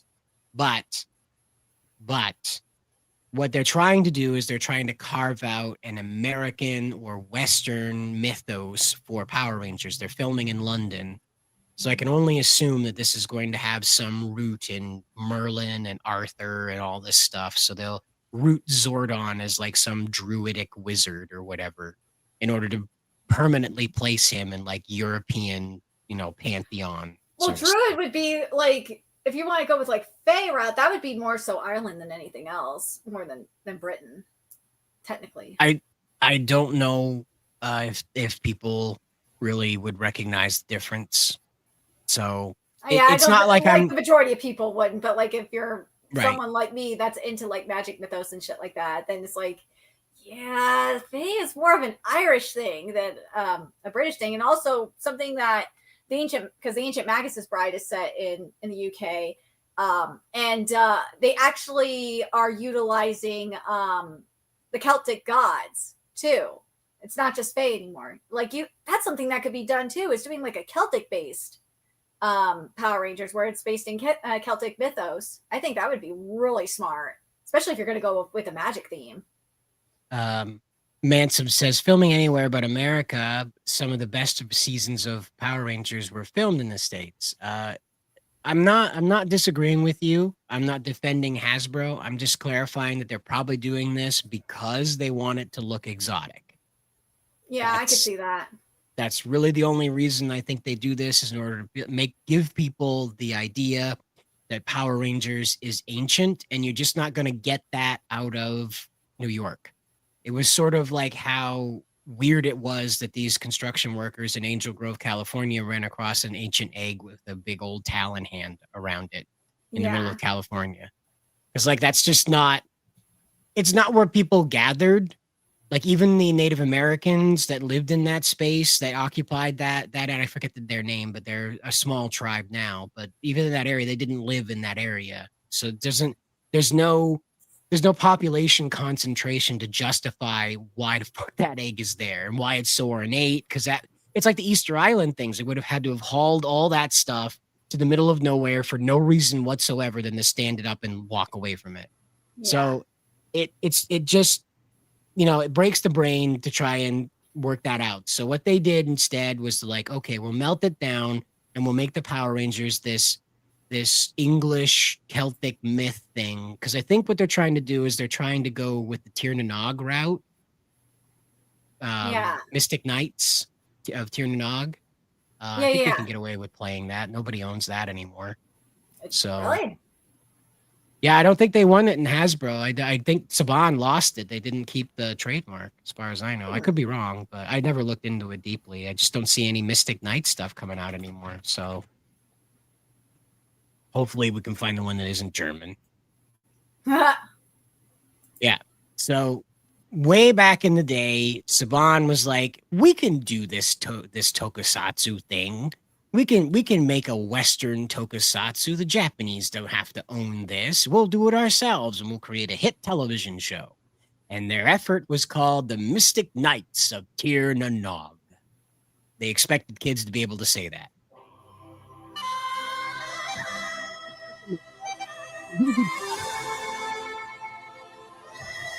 But it's not a really complex theme song. Oh, I remember this. Yep.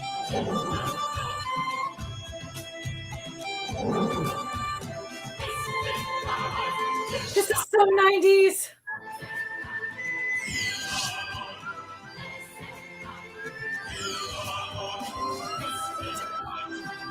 featuring local theater actors from Ireland. This is so cheese. Oh my god, this is 90s cheese. Yeah, it was the German one. Oh well. But the I think this is what Hasbro's trying to do. I think they're trying to not tie Mystic Knights to Power Rangers, but they're trying to go that route that the Power Rangers are an ancient order of knights. And that's what they're trying to pull out of this, to try and maybe not legitimize the Power Rangers, but skip over what makes a Power Ranger important to the story. Didn't so we see that in Mystic Force, though? Mystic Force Nick was the only one that was destined to become this character. The other ones, the magic chose them. Nick was destined to be the Red Ranger in that story. The other ones were chosen by Udana or the book, or I think. And then there was the Sixth Ranger that was a knight that Daggeron, yes. Yeah, Daggeron. Yeah. Yep. And that was his whole thing, being the Mystic the Mystic Gold Ranger or something like that. The Solaris Knight. That's who he was. He was the Solaris Knight.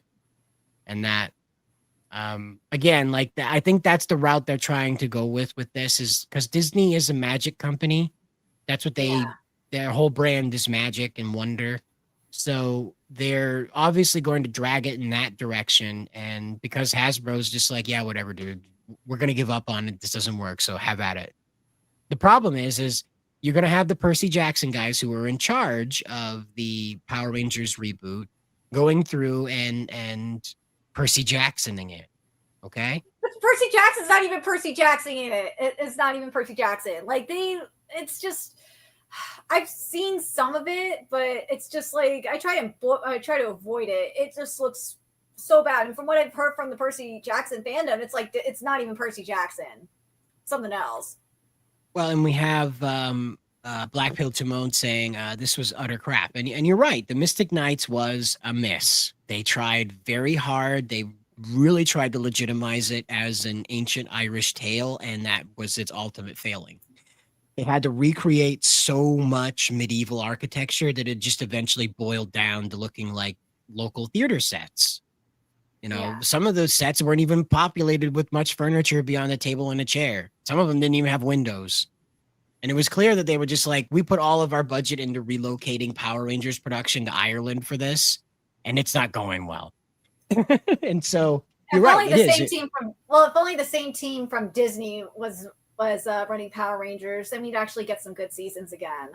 Well, that's scary. That's a scary thought. Disney has it back. I don't know if they called Bruce Kalish and the other guys that were in charge of Disney Wire Foo stuff to come back through again. Probably not, but you never know. But the Percy Jackson guys that make the Percy Jackson television show, not the movies, those guys are coming back to do this Power Ranger thing. And so that tells me the direction that Disney's going in is this mythos, magic. But it's not going to... Like, it's not going to be the same, though, man, because the Disney, for those of you that didn't watch anything past, like, what was it? New Disney is crap. Like, old Disney gave us, like, really good stories. They gave us Time Force. They gave us, SPD was really good. They gave us, RPM. They really gave us, like, good stories. Mature stories, mind you. And this apparently was going on the whole time while Disney was trying to kill the Power Rangers brand. So they weren't even really pouring a lot of money into it, and we got what we got out of that, by the way, just so you know. I watched a series about this. Apparently, Disney, again, like Hasbro, did not want to keep translating Toei's footage over. It was annoying to try and find the sets and all this other jazz. So they had no faith in the Power Rangers brand being able to grow beyond an adaptation series. And so they weren't dumb and decided to try and make their own thing. They just wanted to put an end to it. So Hasbro has now decided to take the venture completely domestic, even though it's being filmed all over the world. And much like this, it's going to go the direction of magic, because when we go trying to separate the aesthetic of Super Sentai and what we would hope and magical Power Rangers would look like, that's the best they could come up with to create a brand identity separate from Super Sentai. We just discussed this magical Sentai, Magi Ranger, and then this new one that's coming out supposedly. Sentai doesn't use a lot of magic in their storytelling. There's some of it here and there, but Sentai tends to lean on technology and reality warping and that sort of thing. There are magical stories, there are magical villains, don't get me wrong, but more often than not, the magic is sort of demon based and it's really only meant to transport characters back and forth, whereas like the magical Sentais have curses, magic based mecha, that sort of thing. Power Rangers in the USA from the USA, quote unquote, is going to have to say we are rooted in magic, which makes us separate from Sentai. It's the only direction they have to go. They're not smart enough to create something that is multivariate, that we're not trying to make Power Rangers into a like mystic order of protectors, but they are not smart enough to realize that by doing this, it's trapped them into the Mystic Knight route, where the only direction you can go is continuing the ancient order of the Power Rangers, and that's not going to work. You remember how stupid it was when Transformers tried this? That Merlin was a drunkard to begin with, and that he was working with the ancient Cybertronians that fucked off the Earth for no reason. The third set of ancient Cybertronians that accidentally ended up on Earth, by the way, because the Fallen showed up here, then there was another set of assholes that ended up here, and then Unicron. Was that when they were trying to tell us that the Earth was Unicron? No, that was Transformers. Transformers Prime told us that. Either way, and that was Hasbro's production, by the way. It was Transformers Prime, just so you know. So again, like this company is going through and they're creating a lot of problems for their properties. They don't have to create. They don't have to make for it. This I have to commend Saban on, though. The original designs for the Mystic Knights weren't bad. Let's see if I can find them lined up together or something. Well, just have to go with it. Jeez, these tiny pictures. I know, it's very frustrating. Who puts up a 200 by 200 picture and isn't like a sociopathic murderer?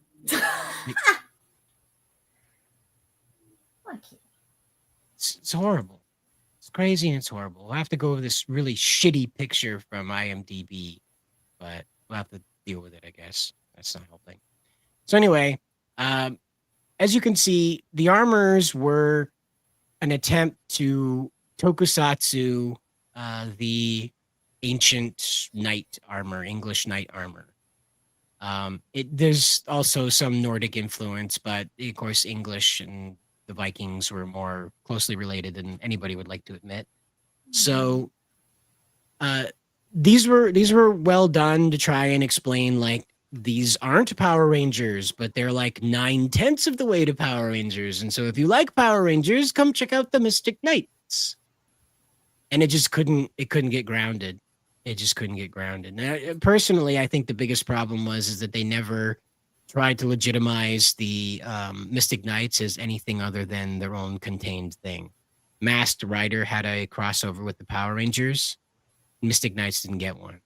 I mean, Teenage Mutant Ninja Turtles had a crossover with the Power Rangers.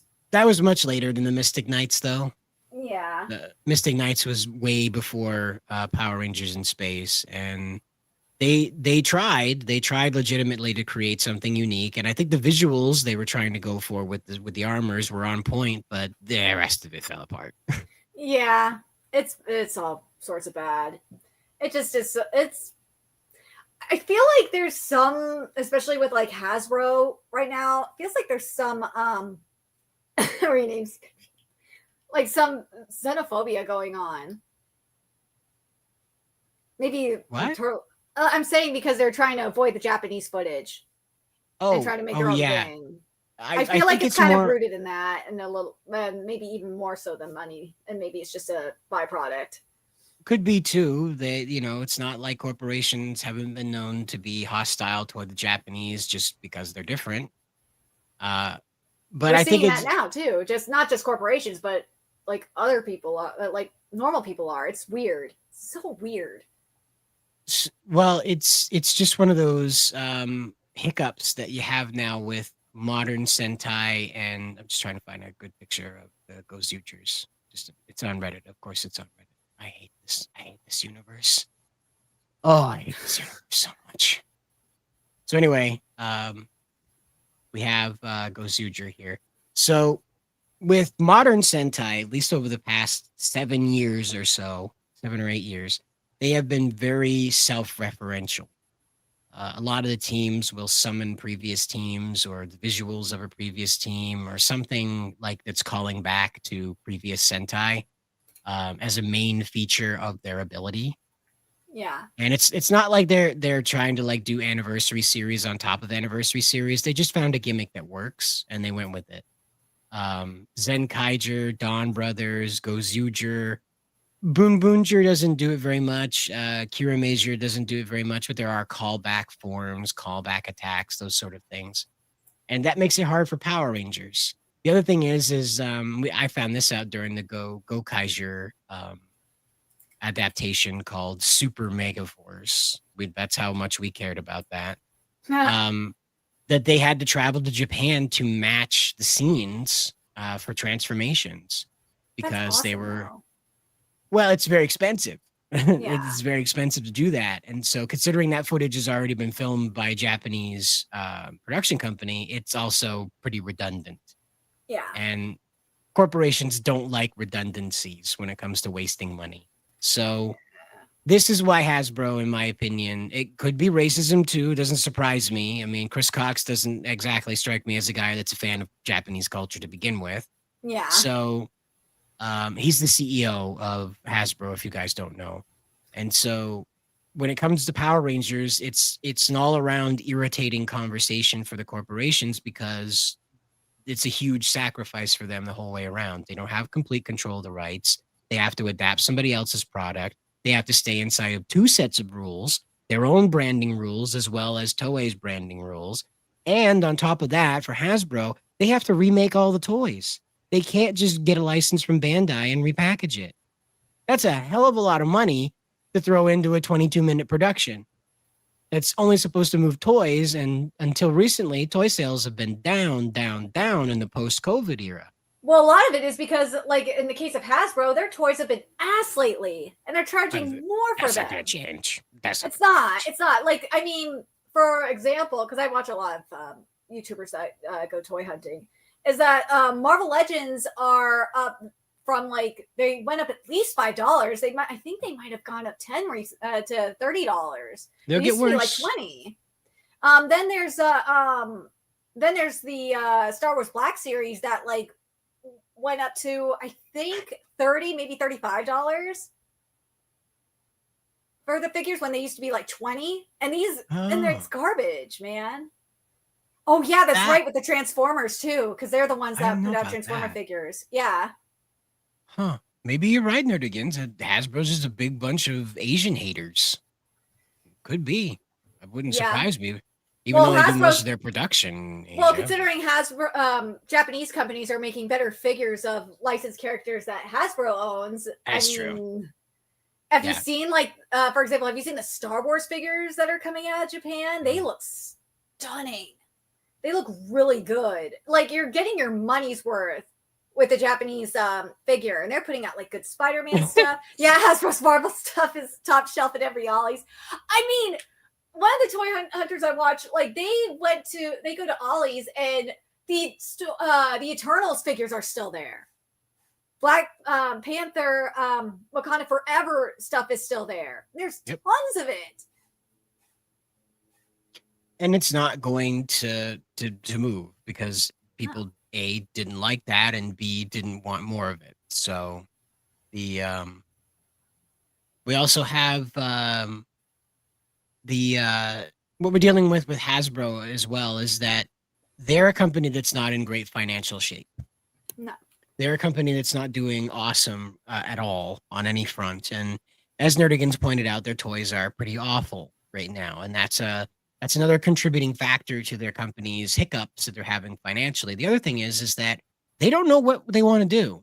They don't. Chris it's not Cox, like Mattel. It's not like Mattel, which they somewhat know what they want to do. I mean, for those of you that don't know, like Hasbro had the Disney Princess license for a really long time, and they were putting out ass dolls. Mattel got it back, and now people are now the collecting community is a lot happier because they're getting in some cases, some dolls have better facial screenings than Disney store dolls. So it's like, it's sad. Hasbro, you just can't do it, man. You can't do everything that you think you can do. Mattel's whooping your ass. Can't seem to do anything. And the thing is that Hasbro can't decide if they want to do video games or if they want to do toys anymore. This has been a huge debate with their earnings calls. The investors don't want to go digital. They want a toy company, not a video game company, video game publisher. Chris Cox believes that toys are done. So they're not, though. The collecting community, like if you've seen like the collecting community, there's a demand for figures. They just want good quality figures. They don't want ass figures with like no articulation and shitty facial screenings or face molds. Even you don't want it, right, Kitty? Yeah. Yeah, well, you've got Kamchi here, Kamchi saying, doing video games. Ha laughs, all laughing voice. Yeah, the Alf laughing voice. That's what they're doing, though, is that they believe, Chris Cox right here believes that video games are the future of all of this, that toys aren't. Lego, excuse me, I'll just dig up the screenshot I had earlier because I was digging. Lego's doing just fine. Like there's been like a resurgence of Legos. I don't know if you've noticed that as of late. Well, a lot of that has to do again with the adult market. But after 3 years of consistency, toy prices are on the rise. Now it's only up 6%. Let's not get excited, okay? Now, Circana is an interior reporting company. They do not make that stuff public. Circana is they make the information available to the corporation. The corporation then makes it available to the public if they want to. It's not law that they have to do that. Circana is very respected in this industry. Most industries that measure this stuff. It's another census type. It's like Rasmussen for products, if you will. So it finds how many people are actually in ownership of the product, not like a rough estimation of how many people may have walked into Walmart and bought this stuff. And so toy sales are up 6% now. I don't believe that that's enough, but it is demonstrating that the children are returning to it. And this is because around the country, parents are pushing to get their kids off the screens. It's not uniform. It's not 100% of parents are doing this, but a great deal of parents have become very aware between the Roblox controversies, the various controversies that have gone on with the Elsa Gate, Spider-Man Gate, that sort of thing, where the kids were, doom scrolling, watching shorts, being MK Ultra trained.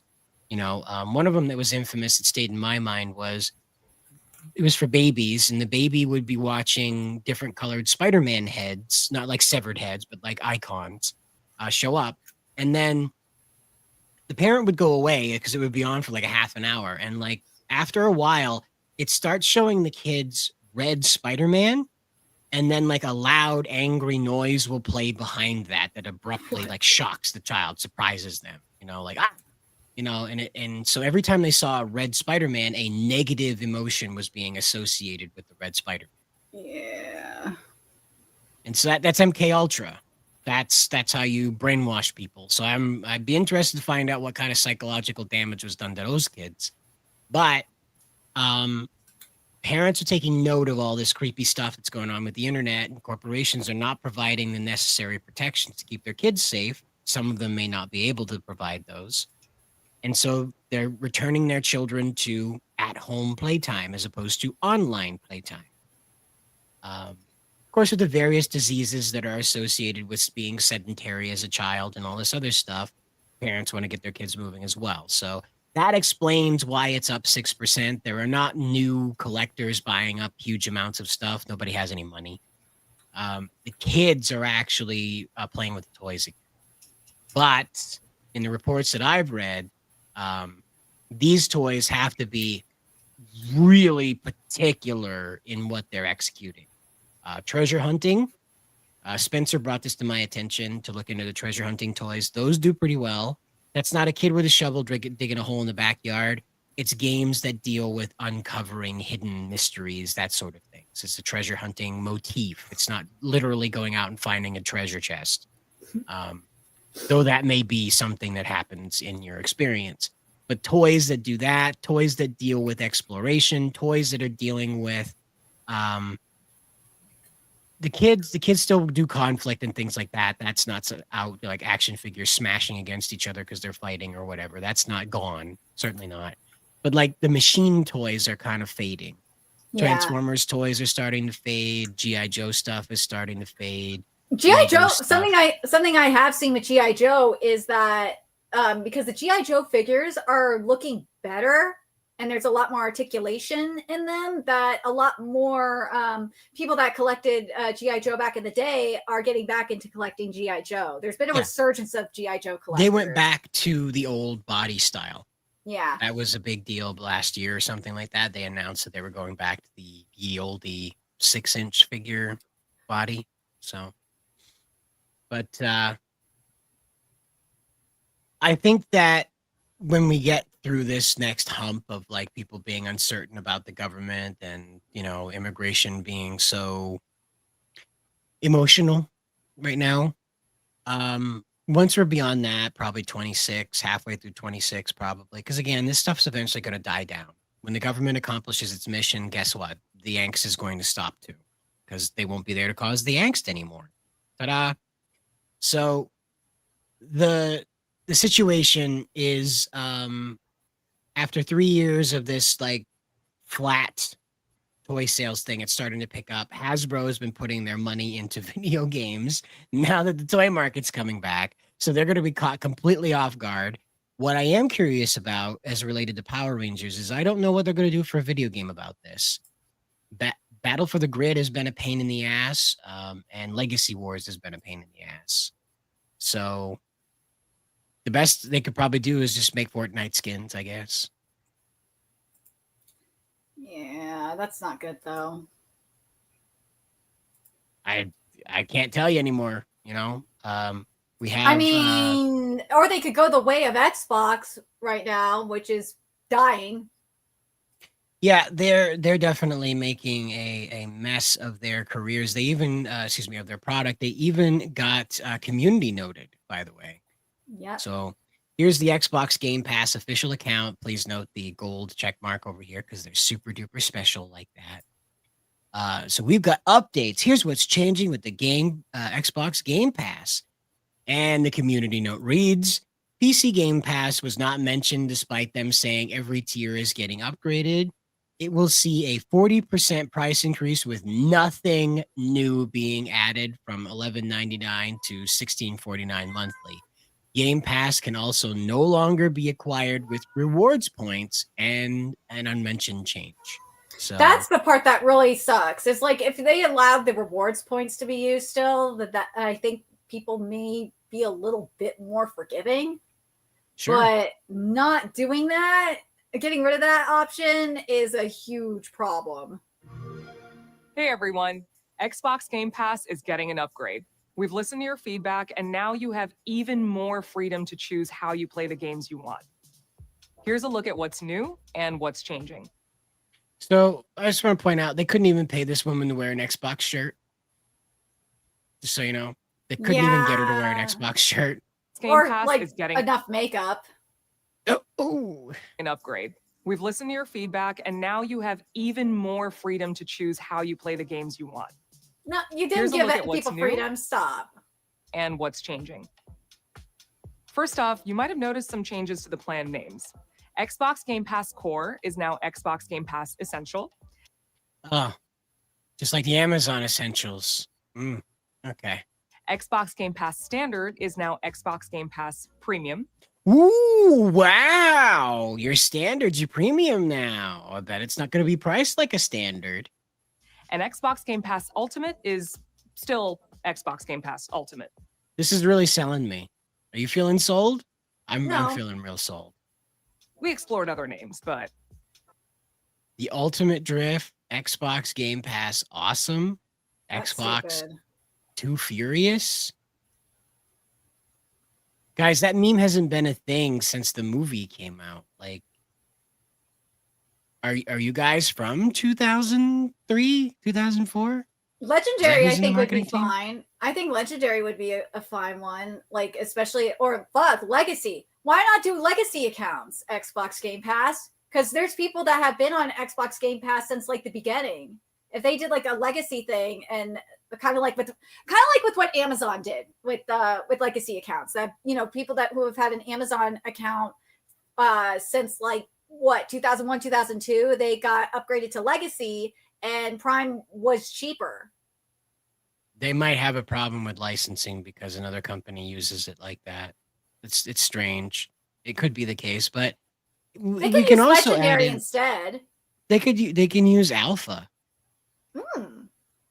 Xbox Game Pass Alpha, and then you're done. You're all set. But again, what are these name changes for? Oh yeah, to disguise the price change. Yeah. they didn't work out. Of course, a lot more is changing than just the names. We've Like the prices. expanded all Xbox Game Pass plans to give you more games and more ways to play and more rewards than ever. Let's look But at the you can't upgrades use the to rewards plans. though. To get Xbox Game Pass. So I assume you can use those rewards to go fuck yourself, I guess. I'm not sure. One by one. First up, Essential, formerly known as Core. This plan is expanding to give you more ways to play, including PC and cloud gaming. Previously, Core was primarily for console, but Essential now lets you play games on Xbox console, PC, and cloud. Okay. That's fair. But I'm still not sure why this warrants a video. That means you have the freedom to stream and play on any supported device. And with cloud gaming, that includes You mean like your PC? You can just do that on your PC already? You mean like that? Like that? Mhm. Weird. a lot of devices. The Xbox toaster. Xbox toaster. We God, I even forgot know about that. It's not a supported device. So they're showing you this is false advertising. We're also expanding the game library. What I like is like so you can we've expanded what you can play on tablet, phone, screen, VR. Yeah. So it's like, wait, no, you didn't. You just posting different PNGs of the same game. Even you guys couldn't be bothered to put up a different game in the screens. We're also expanding the game. Multi-billion-dollar company, by the way. This isn't some indie game like Outer Sloth where they did Among Us. This is a multi-billion-dollar company that apparently can't be bothered to like make a different PNG. Library, so you get access to over 50 games. Whoa! 50? Whoa! 50. Wow, it's almost like the Steam library is stuffed full of way more than that. Interesting. And of course, you still get online multiplayer, so you can keep playing with your squad. Another upgrade is that Wow. Essential now includes in-game benefits for some of the biggest games, like League of Legends, Call of Duty Warzone, and Overwatch 2. And with Essential, you can They mean more skins. More access to skins. That's what they mean. Yeah. earn up to 25,000 rewards points a year just by playing the games you love. To use that for what? I don't know. You can redeem your points for Xbox gift cards to get new games, add-ons, and more. So if you've got your eye on some DLC, you can spend points to bring home the bundle. Next up, Premium, formerly known as Standard. While Standard It's like the artist formerly known as Prince. Yeah. was built with console players in mind, Premium was built with everyone in mind. So we're giving No, it wasn't. No, it was not. Don't lie to me. you more ways to play with this one too, with games on Xbox console, PC, and cloud. You heard that right. PC and cloud are coming to My Premium. backlog is With more than Premium, 50 you get games. access to Yeah. over 200 games. And when a new game is published Whoa, a whole 200 games? No way. by Xbox, it'll be added to the Premium library within 1 year of launch. Okay. The 1 year, okay, like hold on a second. If it's premium, it should be like I could understand for like a core / essential being like a year within launch. But for premium and up, yeah, that should be like less than a month. Yep, the highest tier, Ultimate, should have it like within like 48 hours. They want to sell you on early access and then tell you like BT dubs don't get it for a year. Bye. Thanks for your money. Bye. You know, that's great. That's really going to help you, Xbox. Premium also now offers includes Call of Duty, by the way. There was a little thing down here that was like excludes Call of Duty, by the way. So you're not going to get That's Call of Duty fucked a year up. after it comes out.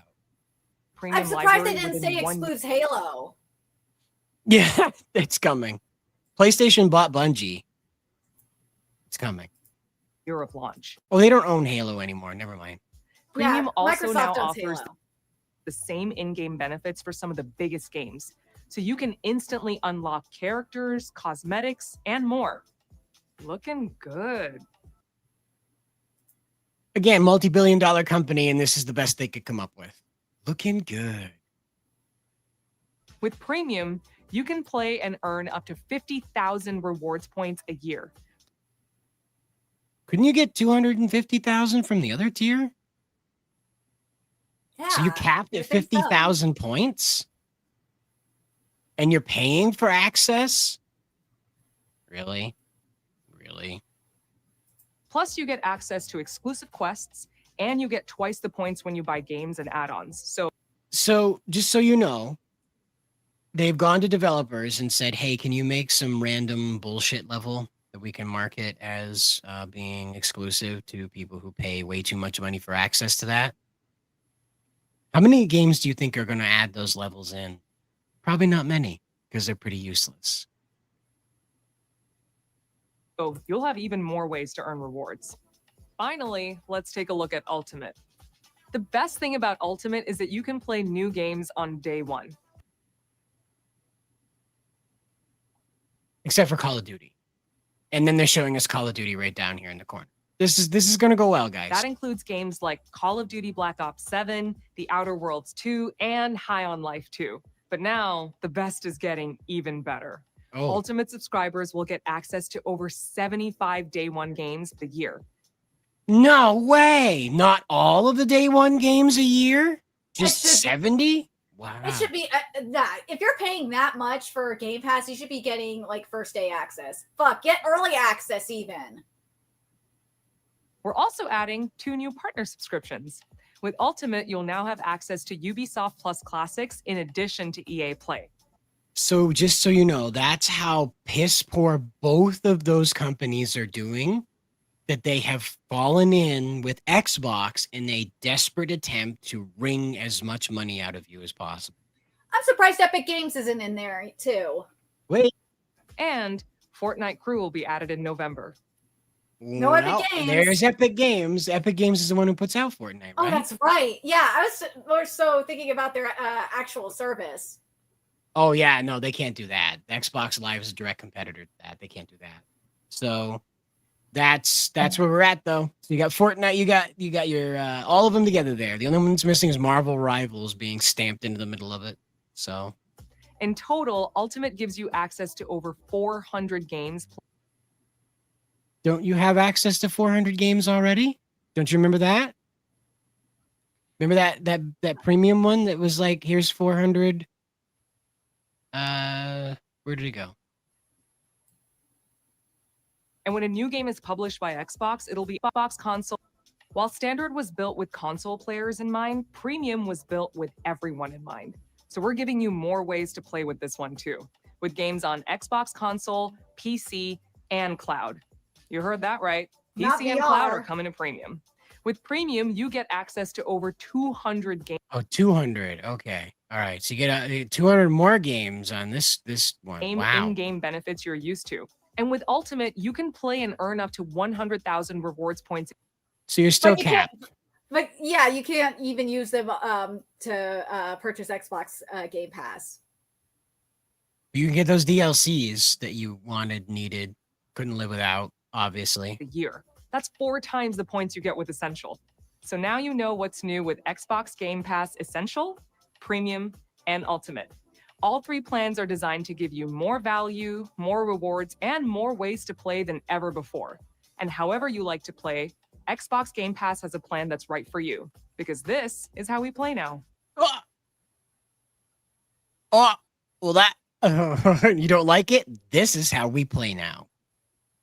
Wow. Wow, that's a statement that says, screw you, consumer, right there. This is how we play now. You don't like how we play? This is how we play now, boy.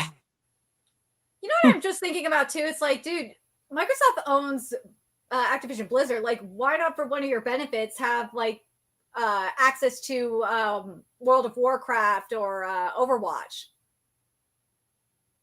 Yeah, well, and think about that though, right? You're not getting those games. No. They're not part of this. There's all these lame early Xbox S, early all this stuff. Not like early Xbox, but like the early new gen stuff. That's what you're all going to get access to. It's not going to be anything you want.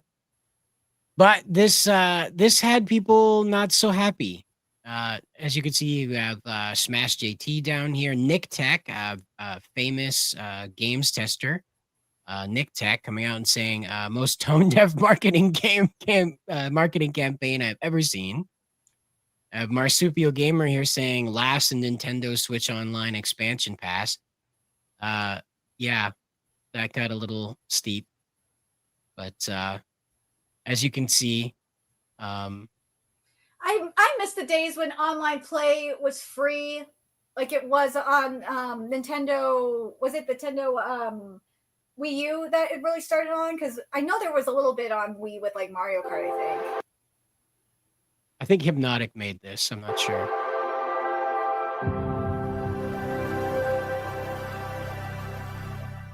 He promised me! He promised he would not raise the prices again! I hate him! Why won't you guys leave the multi-billion-dollar company alone?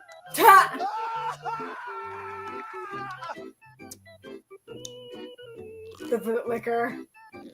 I sure love paying more money to my Xbox daddy. Oh shit, I heard Game Pass is going up in price.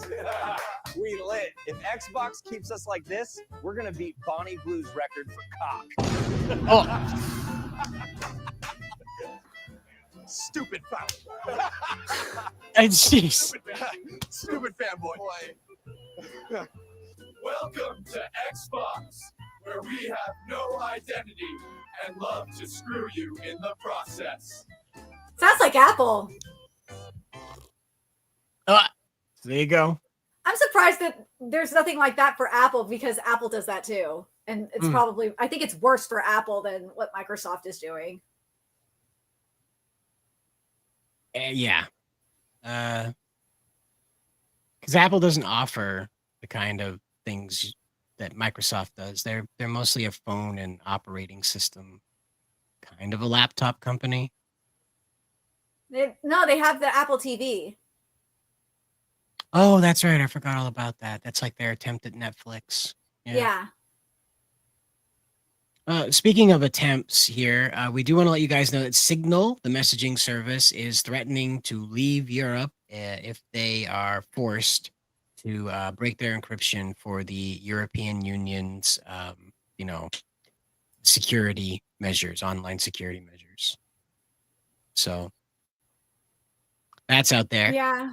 And Merger, the image website Merger, they blocked access to the UK. We kind of have to. There's a lot of porn on Imgur. Yeah. They ain't going to compromise their website or their integrity for the stupid UK law. Now, speaking of compromising integrity, I don't know if this is good or bad. We have Sonic joining the Olympic Committee. They'll be featured as like advertising alongside, I think this is the American Olympics that'll be part of. Hulu has a different Hulu has an actual ad for the Olympics, I believe. I just saw it. Here it is. Oh no, that's for FIFA World Cup. I'm sorry. The FIFA World Cup one is just so freaking bad. It is bad. Oh my god. All right, let me So you guys could see this. Let me share the screen because I have it in front of me. But yeah, for Sonic, I mean, Sonic had the partnership with the Olympics like ages ago. Remember with the Sonic and Mario games? Yes. It was Mario and Sonic go to the Olympics. Now, why isn't that shared? Let's see what. That's annoying. I'll make this bigger. There we go. Nope. It doesn't want to share it. There we go. Oh yeah, this is pretty rough.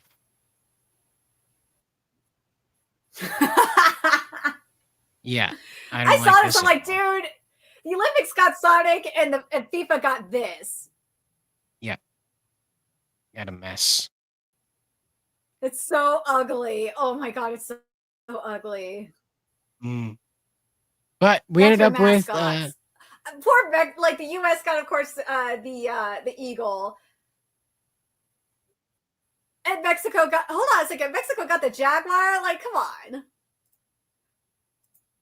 Yep. And the Canada moose, of course, is for freaking Canada. Like, when I saw the jaguar, I was thinking, oh, that's got to be Brazil or something, right? No, it's Mexico. I don't think they have like a national. And the colors aren't even like Brazilian colors. Yeah. Yeah, you could like, easily dude, mistake so that for weird, Brazil. Because you see the colors. Yeah, because the colors are like the Brazilian flag colors. So it's like, really? How is this not? And the uniform is kind of similar too, color palette wise. So I'm just like looking at this, I'm like, Canada, okay, makes sense. US, whatever. But you look at Mexico, it's like, wait, what? At least put them in the Mexican flag colors. Like, come on. Yeah. Probably tried it and it didn't look as good. Maybe. Yep. And so we ended up with Sonic and his friends for the Olympic Dream, if you will. I'll see if I can zoom in on this so you can see them a little clearer here. I like this. Nice This looks really sick. Why Amy And is green, that is a mystery. Well, because Sonic is blue, Shadow is black, and Knuckles is red, and so they have to fit him into the Olympic ring colors. But like you could have a different character. People were arguing in the comment section. It's like you could have a different character be for green. I can't remember who it is. Exactly, that's the point. Yeah, you know that's Amy, even though she's green, and that's why they did that. Because if you put Jet there, people wouldn't know it's Jet. Yeah, that's who I was thinking of was Jet, I think. And Tails is yellow, so like 3 out of the 4 orange, yeah. So 3 of the 4 line up. Yeah, and that was the thing, and so. I just don't know if it's a good thing because like the Olympics is not a great group of people. Not the competing, but the people who run it are not a great group of people. I mean, remember the corruption that came from the Olympics not too long ago. There was was it with it was with Japan, wasn't it? With Katakawa, if I remember correctly. But Something they were taking like that. they were taking bribes. So that's kind of a problem. FIFA's not a great organization either, mind you. So Sonic will be the official advertising partner of the, I believe the American Olympics. I could be wrong. I think that's what we're doing here. And Sega has come out and said that this is an attempt to make Sonic appeal to global audiences.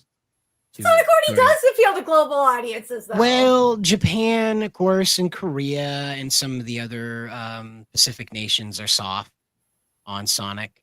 And so this has been a big push to bring Sonic further than the West. Because again, like it's not that they're unaware of him, but Sonic has been a pretty uphill battle in Japan for whatever reason. Sonic Frontiers. Yeah, well, games, comics, any of it. And Sonic's just been an uphill battle trying to get a footing in Japan. And the last movie was the one that did pretty well there. And Sonic Frontiers was the best performing Sonic game that they had, I think, ever had, or at least since the 90s. So, which I can't figure out because it looks like an unfinished game to me, but whatever. So this is their attempt to try and push Sonic at least into the East, but also, I guess, beyond the US, Canada, Mexico, and Europe. So I don't know if it's a great idea because the Olympic Committee is super corrupt. Not that Sega isn't, but Sonic may not be the same when he comes out of this. Let's put it that way. So, yeah. So, FIFA Yeah. and the Olympic Committee are corrupt as fuck. Yep. I mean, the the former FIFA head got ousted for what? Like, was it for bribes or if it was for something? It was else? for bribes. Yeah, something like that. And obviously, with they allowed Qatar to use slaves to build a stadium there. So, yeah, there's kind of that ethical issue. Well, speaking of ethics, we do have the last story here. Australia's e-safety commissioner is tracking a Christian media group with 2,600 plus records generated by automated surveillance, then using the size of that surveillance to deny a freedom of information request. The state builds the file and then says it's too big to show you. You know more about this, Miss Nerdigans, than I do. Yeah, so there's multiple Christian. There's the main Christian outlet. Let me pull up my bookmark or my tweet for this. There's also more to the story. We'll get into that as actually. Let me send you that too. You can look at this one because it gets worse. While I try to find the other one I'm looking for, the whole thing gets way worse.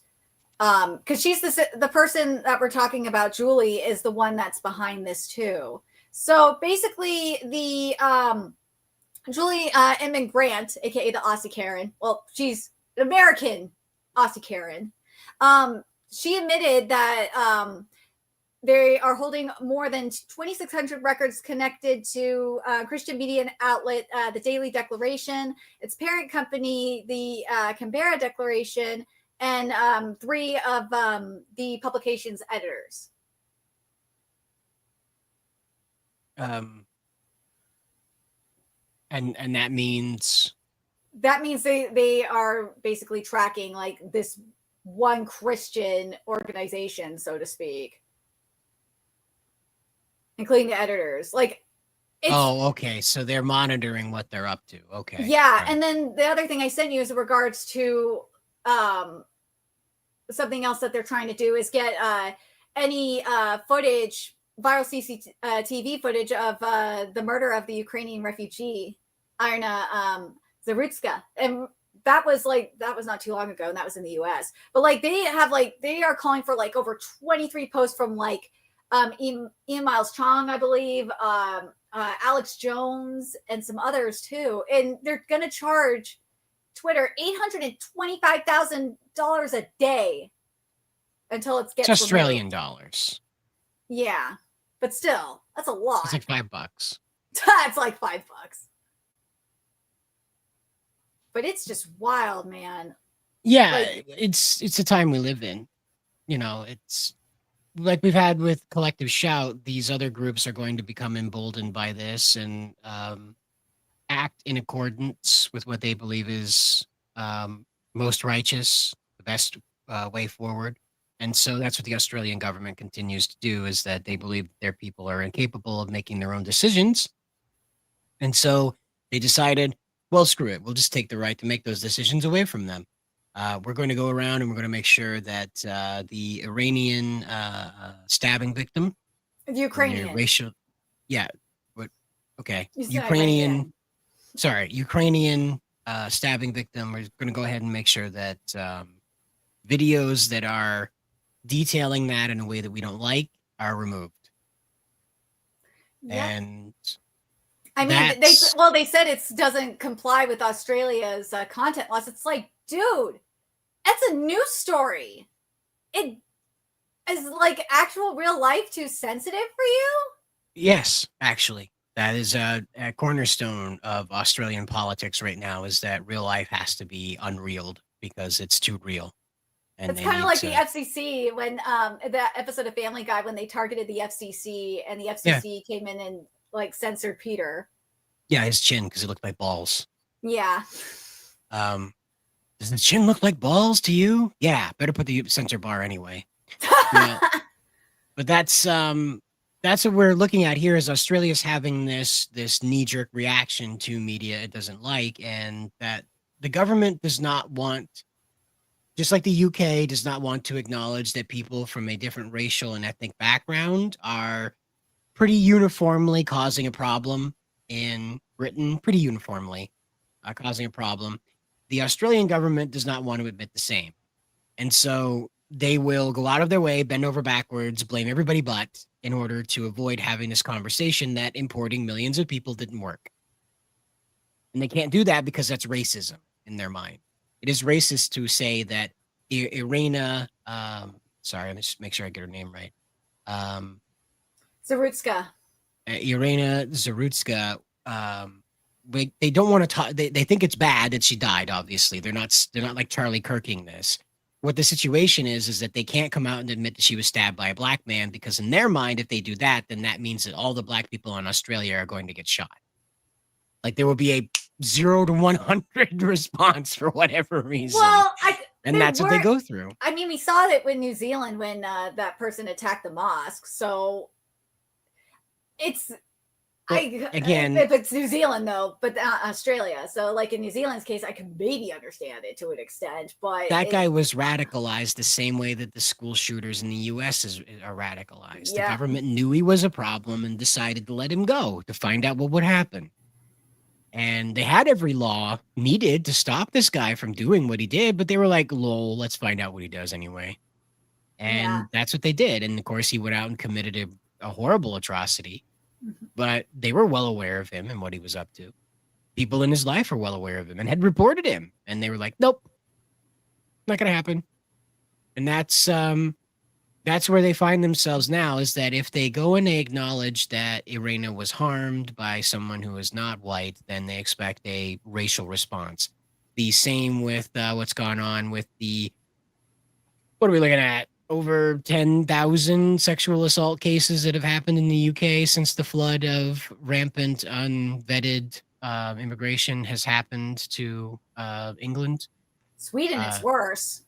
Yeah, Sweden, of course, has just sort of turned a complete blind eye to the whole thing, and it's going to come and bite them very quickly.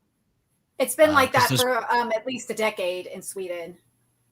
Right, and it's not going to last much longer. The people aren't going to take it much longer, and that's the hard part about this, is that when you go doing this is the trouble with Trump. He's not going to be able to do what people expect him to do. He's not going to remove every illegal immigrant. He's not going to put an end to conflict on Earth or whatever they expect out of him. It's not going to happen. But because they are so drained on tolerance, because they are so drained on the idea that other people can disagree with them on these very offensive things, the next leader has an opportunity to do something horrible, because their expectations will have been burnt and there will be nothing left. And this is what happens with Australia now. This is what happens with the UK. The people that follow Starmer over in the UK, that guy is going to have free license to do whatever he wants. Mm-hmm. Australia will be much worse, because those people they were literally forced to be vaccinated. So yep, they were. I remember watching the protests for it too. Yep. It's ugly. They were stomped down by horses, all that stuff. Police came to the people's houses that simply resisted the shot and interrogated them. They were arrested sometimes too. So we are looking at several of the Western nations falling rapidly into a scenario in which the leaders are, emboldened to take very dramatic action. So this is why Sanai Takaichi being elected in Japan is a good thing, because she is the lady that can get done what they want done without all the violence. Because they'll go through with it. She'll have to fight people like Trump is doing, obviously, but they'll go through with it over there. They don't have the same kind of political blockades that we do. Not yet. I think Americans totally underestimate how lucky we have it with our Constitution. Our forefathers were freaking smart. They predicted like all this would happen, and I think it's because they were oppressed under the British monarchy, and they're like, we do not want this to happen here either. Right, and that's where we're at. Is that like in a martial law scenario, a leader could do whatever they wanted, and the public would probably support a great deal of it. Because this is why I say, you know, that's a threat about the next president, is that next president is going to have free license to do whatever they want. Same thing with the next prime minister of the UK. That guy's going to have full license to do whatever he wants. So, and that's the price you pay when you deny people justice. It was very easy to bring those Pakistani abusers to justice. You didn't need to make it racial. You just needed to bring those guys to justice. It became racial when you stopped talking about it because they were Pakistani. That's where you guys created the problem. You know, not you, the people in the chat, or the citizens of the UK. It's the government created that problem. And Australia's doing that here. People are going to notice that Irena's video is being targeted by the Australian government. Not the video of Charlie Kirk being shot. Weird, isn't it? I'm just saying they want to get rid of the one where the white lady's being stabbed by the black guy. And it's like, it's not that I want that to be around, right? I don't want that to be a thing. Just like I don't want to see videos of Uday and Kusei being displayed after they were murdered in the war for Iraq. I don't want that either. But it's a necessary reality that people are aware that there are people acting on a lethal level with race in mind. That lady was deliberately targeted because she was a blonde, blue-eyed white lady. And people need to know that. Just the same as anybody else was made aware that the KKK goes around and hurts black people or Asian people or Jewish people, whoever their target is. We need to have a conversation that you're not safe. You're not safe because of your skin color. That you kind of need to tell people that there's a contingent of other people, however you want to define them, Pakistani, African, Asian, whatever. There's a contingent of them that wholeheartedly believe that killing a white person is a good thing. But we can't talk about that because saying anything positive about white people is racism, right? And that's what Australia is going to give birth to, is you're going to give birth to people who stop wanting to have a conversation about Pakistani people, who stop wanting to have a conversation about, no. Their goal is to erase race. But the problem is that the people that are frustrated, they're going to take over the government, are going to be so done with race that they will erase these people. I don't want to hear about African problems. Get them out of here. I don't want to hear about Pakistani problems. Get them out of here. That's what they're brewing, is the response to this. It's not that Glenn Beck's a good source for this, but it's the only guy I've ever heard explain it this way. There's a pendulum in politics. And that's how things made the U.S. so powerful, is that we could go 4 years under one guy, and then the pendulum would swing back to the left. So if one guy or the right or wherever, if one guy got too crazy, the next guy would bring it back to the center again, just simply following through with being an opposite agenda. And if that guy got too crazy, the guy that followed him would drag it back to the center just simply because he's following an opposite agenda, an opposition agenda. And so what happened is that a agenda got pushed so far, so hard, like what we had under Biden, bringing the trans people to the White House and having them walk around topless. That really not good. No. So that happening pushes people, all this denial of what people believe, like the browbeating that went on for the last 10 years happened. And so as that pendulum has come back to the right in our country, it has been grabbed. So it can't swing back. There's also what we're kind of seeing with the I like to call them Christofascists. I don't like associating these psychos with actual Christians. Sure. So that's why. That's fair. We're kind of seeing that with them, like overreacting to like every single thing, like like the lesbian kiss in Jurassic Park, that the Jurassic Park Kidz show. The creator even straight up came out and said that it was not for, even though he said he didn't write it, but he said that it's not an agenda. I sent you the tweet for it that even Spider-Verse director Chris Miller came out for it. Like, here's the thing. I can understand if people are mad if like and I've seen people get mad about this too, if there's like a forced gay lesbian relationship in there in their show or not. But like if it's a natural thing, and based on what I've been hearing, is that it is. It's not like it's not forced in at all. It's natural. I know people say gay is not natural and all that, But like I'm talking about, it's not being like shoehorned for to check a box. There we go. The way I come down on this in children's media is that it starts a conversation that a lot of parents don't want to have. Yeah. And because it's really difficult. It's really difficult. It's not that being gay in this era is controversial. It's that it's politicized. That's the problem. So what you're looking at here with two people kissing, this is the natural, quote unquote, natural method.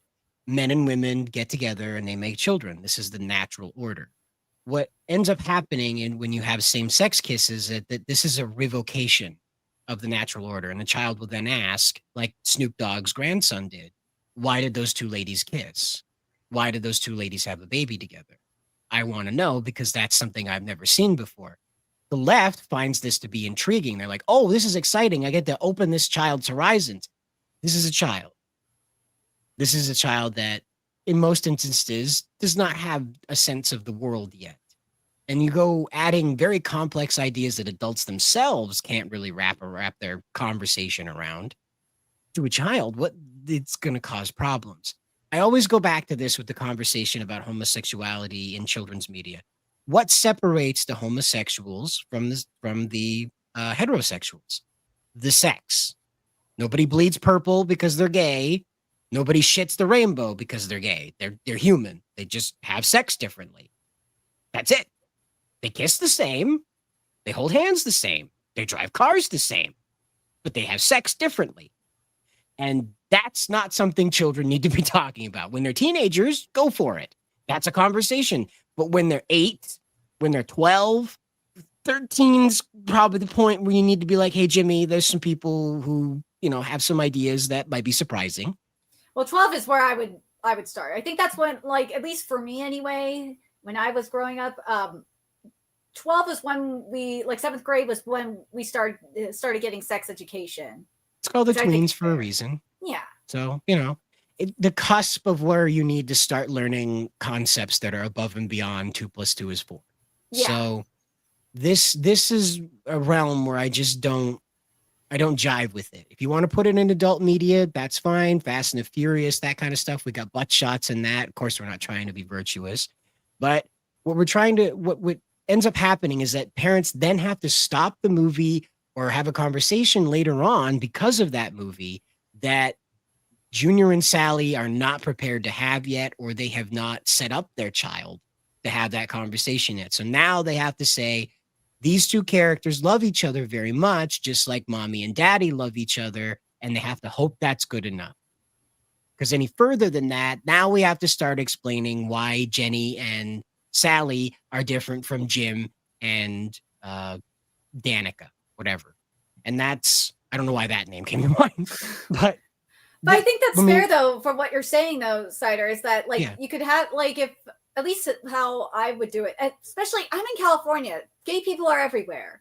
Is that you just can say these people, they love each other like mommy and daddy, but they're just the same gender. That's all you're going to know about until you're older. And it's just a conversation that the parents don't want to have when they sit their kid down for a family movie per se.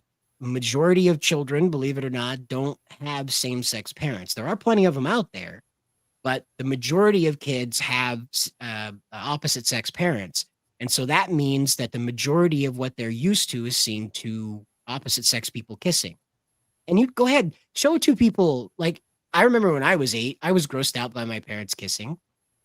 So why would it be any different with two same-sex people kissing? It's going to be the same thing.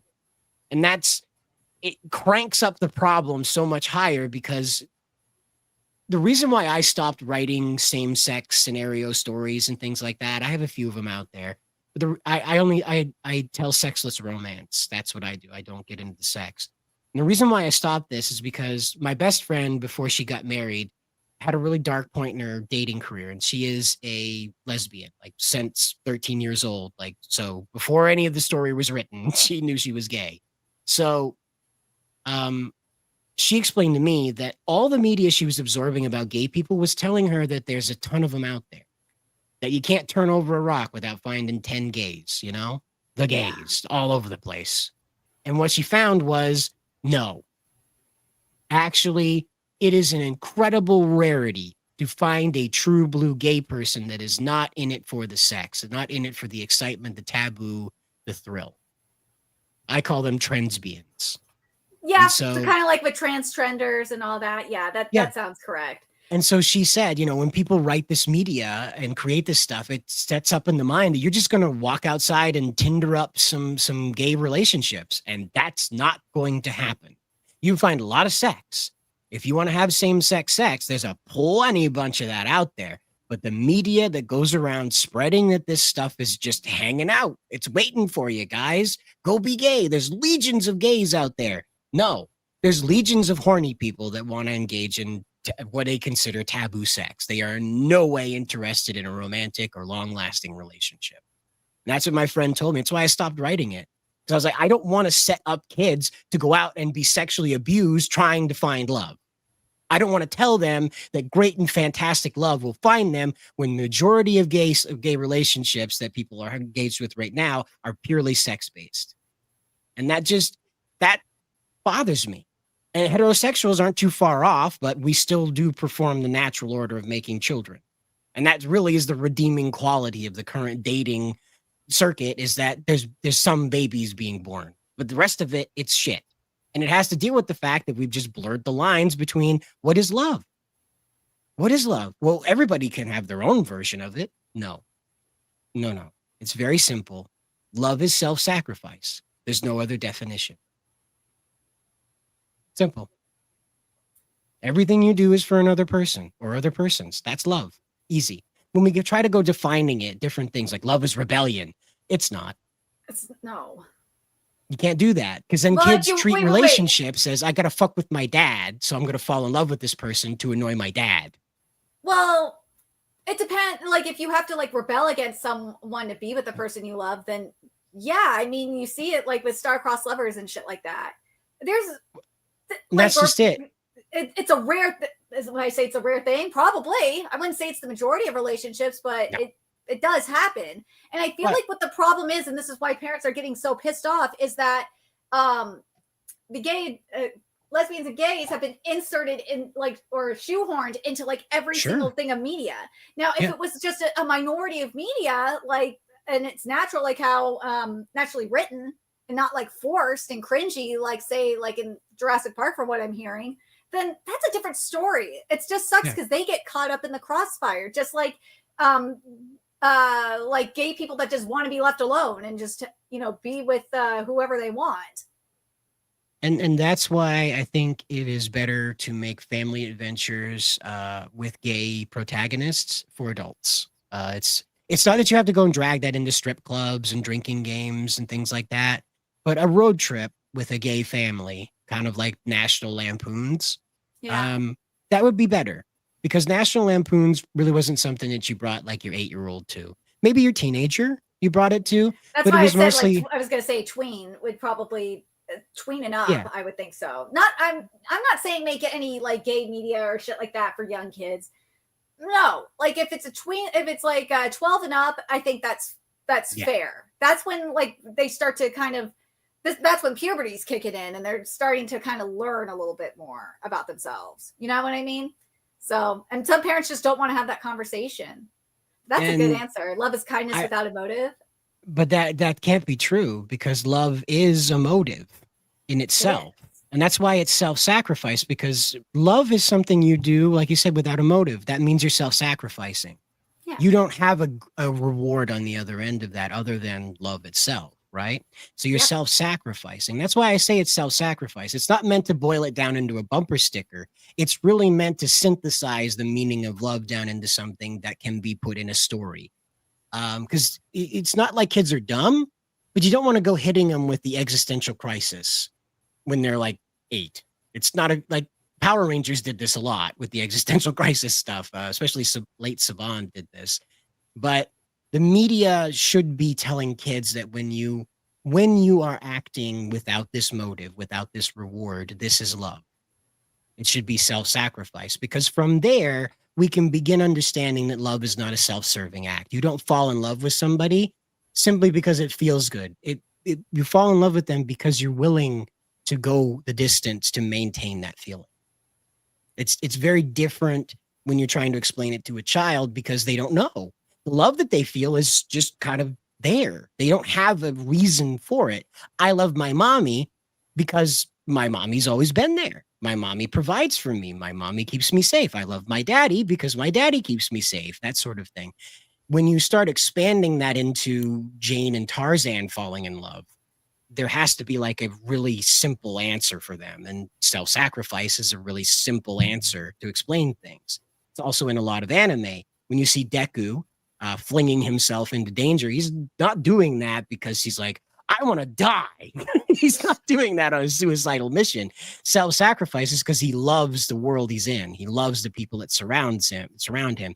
In a lot of the cases, Deku loves the villain he's up against too, in the brotherly way, not in the let's have sex after the fight way. Yeah. I'm sure there's fan fiction that could go into that, but there's plenty of it. The My Hero Academia fandom is just in the West, especially, is weird. And this is what I get at, is that when we go in and create all this media that supports same-sex relationships with children, we have a very steeper climb with them. Whereas if we start off with explaining that love is self-sacrifice, as they move into being a teenager, they will move into relationships that are not self-serving. And I think that's a way more healthy way to approach this than being like, love is rebellion. Love is these complicated things that deal with the emotion plus love, instead of just love is self-sacrifice. So, but I've done a lot of thinking about this, and that's not that anybody else hasn't. It's just I really tried to do this with my non-sexual romance stories for young adults. Was what is love for a teenager that isn't going to be like this angsty roller coaster sort of stuff. So, but that brings us to the end of the show. I'm out of energy.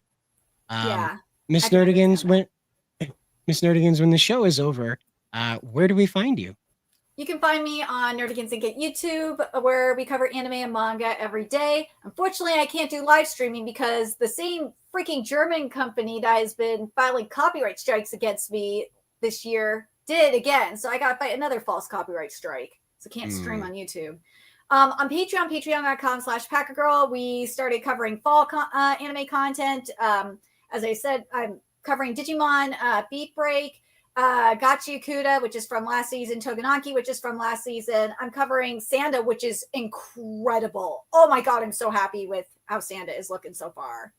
I'm also covering Wand Dance and I'm covering Spy Family Season 3 and My Hero Academia Final Season. Spy Family Season 3, start this first episode, half of it was filler, which kind of bothered me. But this upcoming week, we are getting Lloyd's backstory. So that's what I'm covering Spy Family for, is just for that. In My Hero Academia, we've even covered it for Bounding before, is that Koei Horikoshi said there's going to be additional content in this arc. So that's why I'm like, okay, I got to watch it for that reason. I'm not happy with how it's looking, mind you, but I've come to expect it from Bones, because Bones does not do... It's just a whole other half hour of Genus Aura farming. It's just an extra half hour of him Aura farming. The thing is with My Hero Academia, though, is that if you look at the manga art, there's line work, and I have the manga side by side with the anime cover. It has line work, it has detailing, it has shading. Bones is not good at that. Science Saru is not good at that either. But in the case of Science Saru with Dandadan, you compare Sanda to Dandadan, and it is night and day. It is so beautiful what we're getting in Sanda. It actually looks like Itagaki Paru's art, which amazes me. And in My Hero Academia, in Bones' case, you look at say a Mob Psycho 100, where one does not have any intense line work or detailing or shading, and Bones did something beautiful with it. Gachi Akuda, I'm frustrated at times because it's dude, it doesn't look like the characters in the manga, and I was hoping Bones was going to do that, and the action is kind of stiff at times, but that's a whole different thing. So make sure you check out my Patreon. And then for Bound, obviously follow me on Twitter here if you want to see like more of the shit that I'm covering. On Bounding, we're finishing up our Steel Ball Run article. It's been a minute because it's been a struggle because, you know, I'm dealing with the stuff with my brother, and then my apartment complex has been a pain in the ass. So yeah, so that's why it's taking a little bit longer. This upcoming week, though, is the final episode of the Couple of Cuckoos dub. So I'm going to go through all of my comparisons and see which ones I'm going to use for the article. And we actually found who the localizer is. It's the same localizer that worked with Jello Apocalypse on Lovely Complex's dub. Oh, so that we got guy. Yeah, we got a really nice twist for that article. Oh my God. I couldn't believe it when I found it. I was like, really? God, that explains why I was thinking A Couple of Cuckoos dub was the worst thing since Lovely Complex. Steve Finch was working on it. What a surprise. But, yeah, but I don't know if we're going to do like, I would love for us to do like live review kind of thing for Digimon Beat Break, because I really am digging what we're getting up in there. It just is all up to Cider, Spencer, and Jacob, because I think Jacob's watching it too. I'll have to ask him, find out. I'm not sure. I've just been busy with the Power Ranger stuff. So.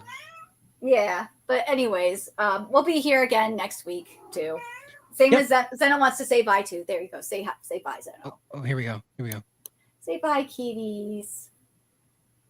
All right, then, guys, you know where to find us. Make sure you come back around on Monday, and we will be talking about more stuff. We're continuing bounding into Halloween, and you'll learn more about Jeff. Probably, maybe, who knows? See you on the It's a creature feature on the dance floor tonight.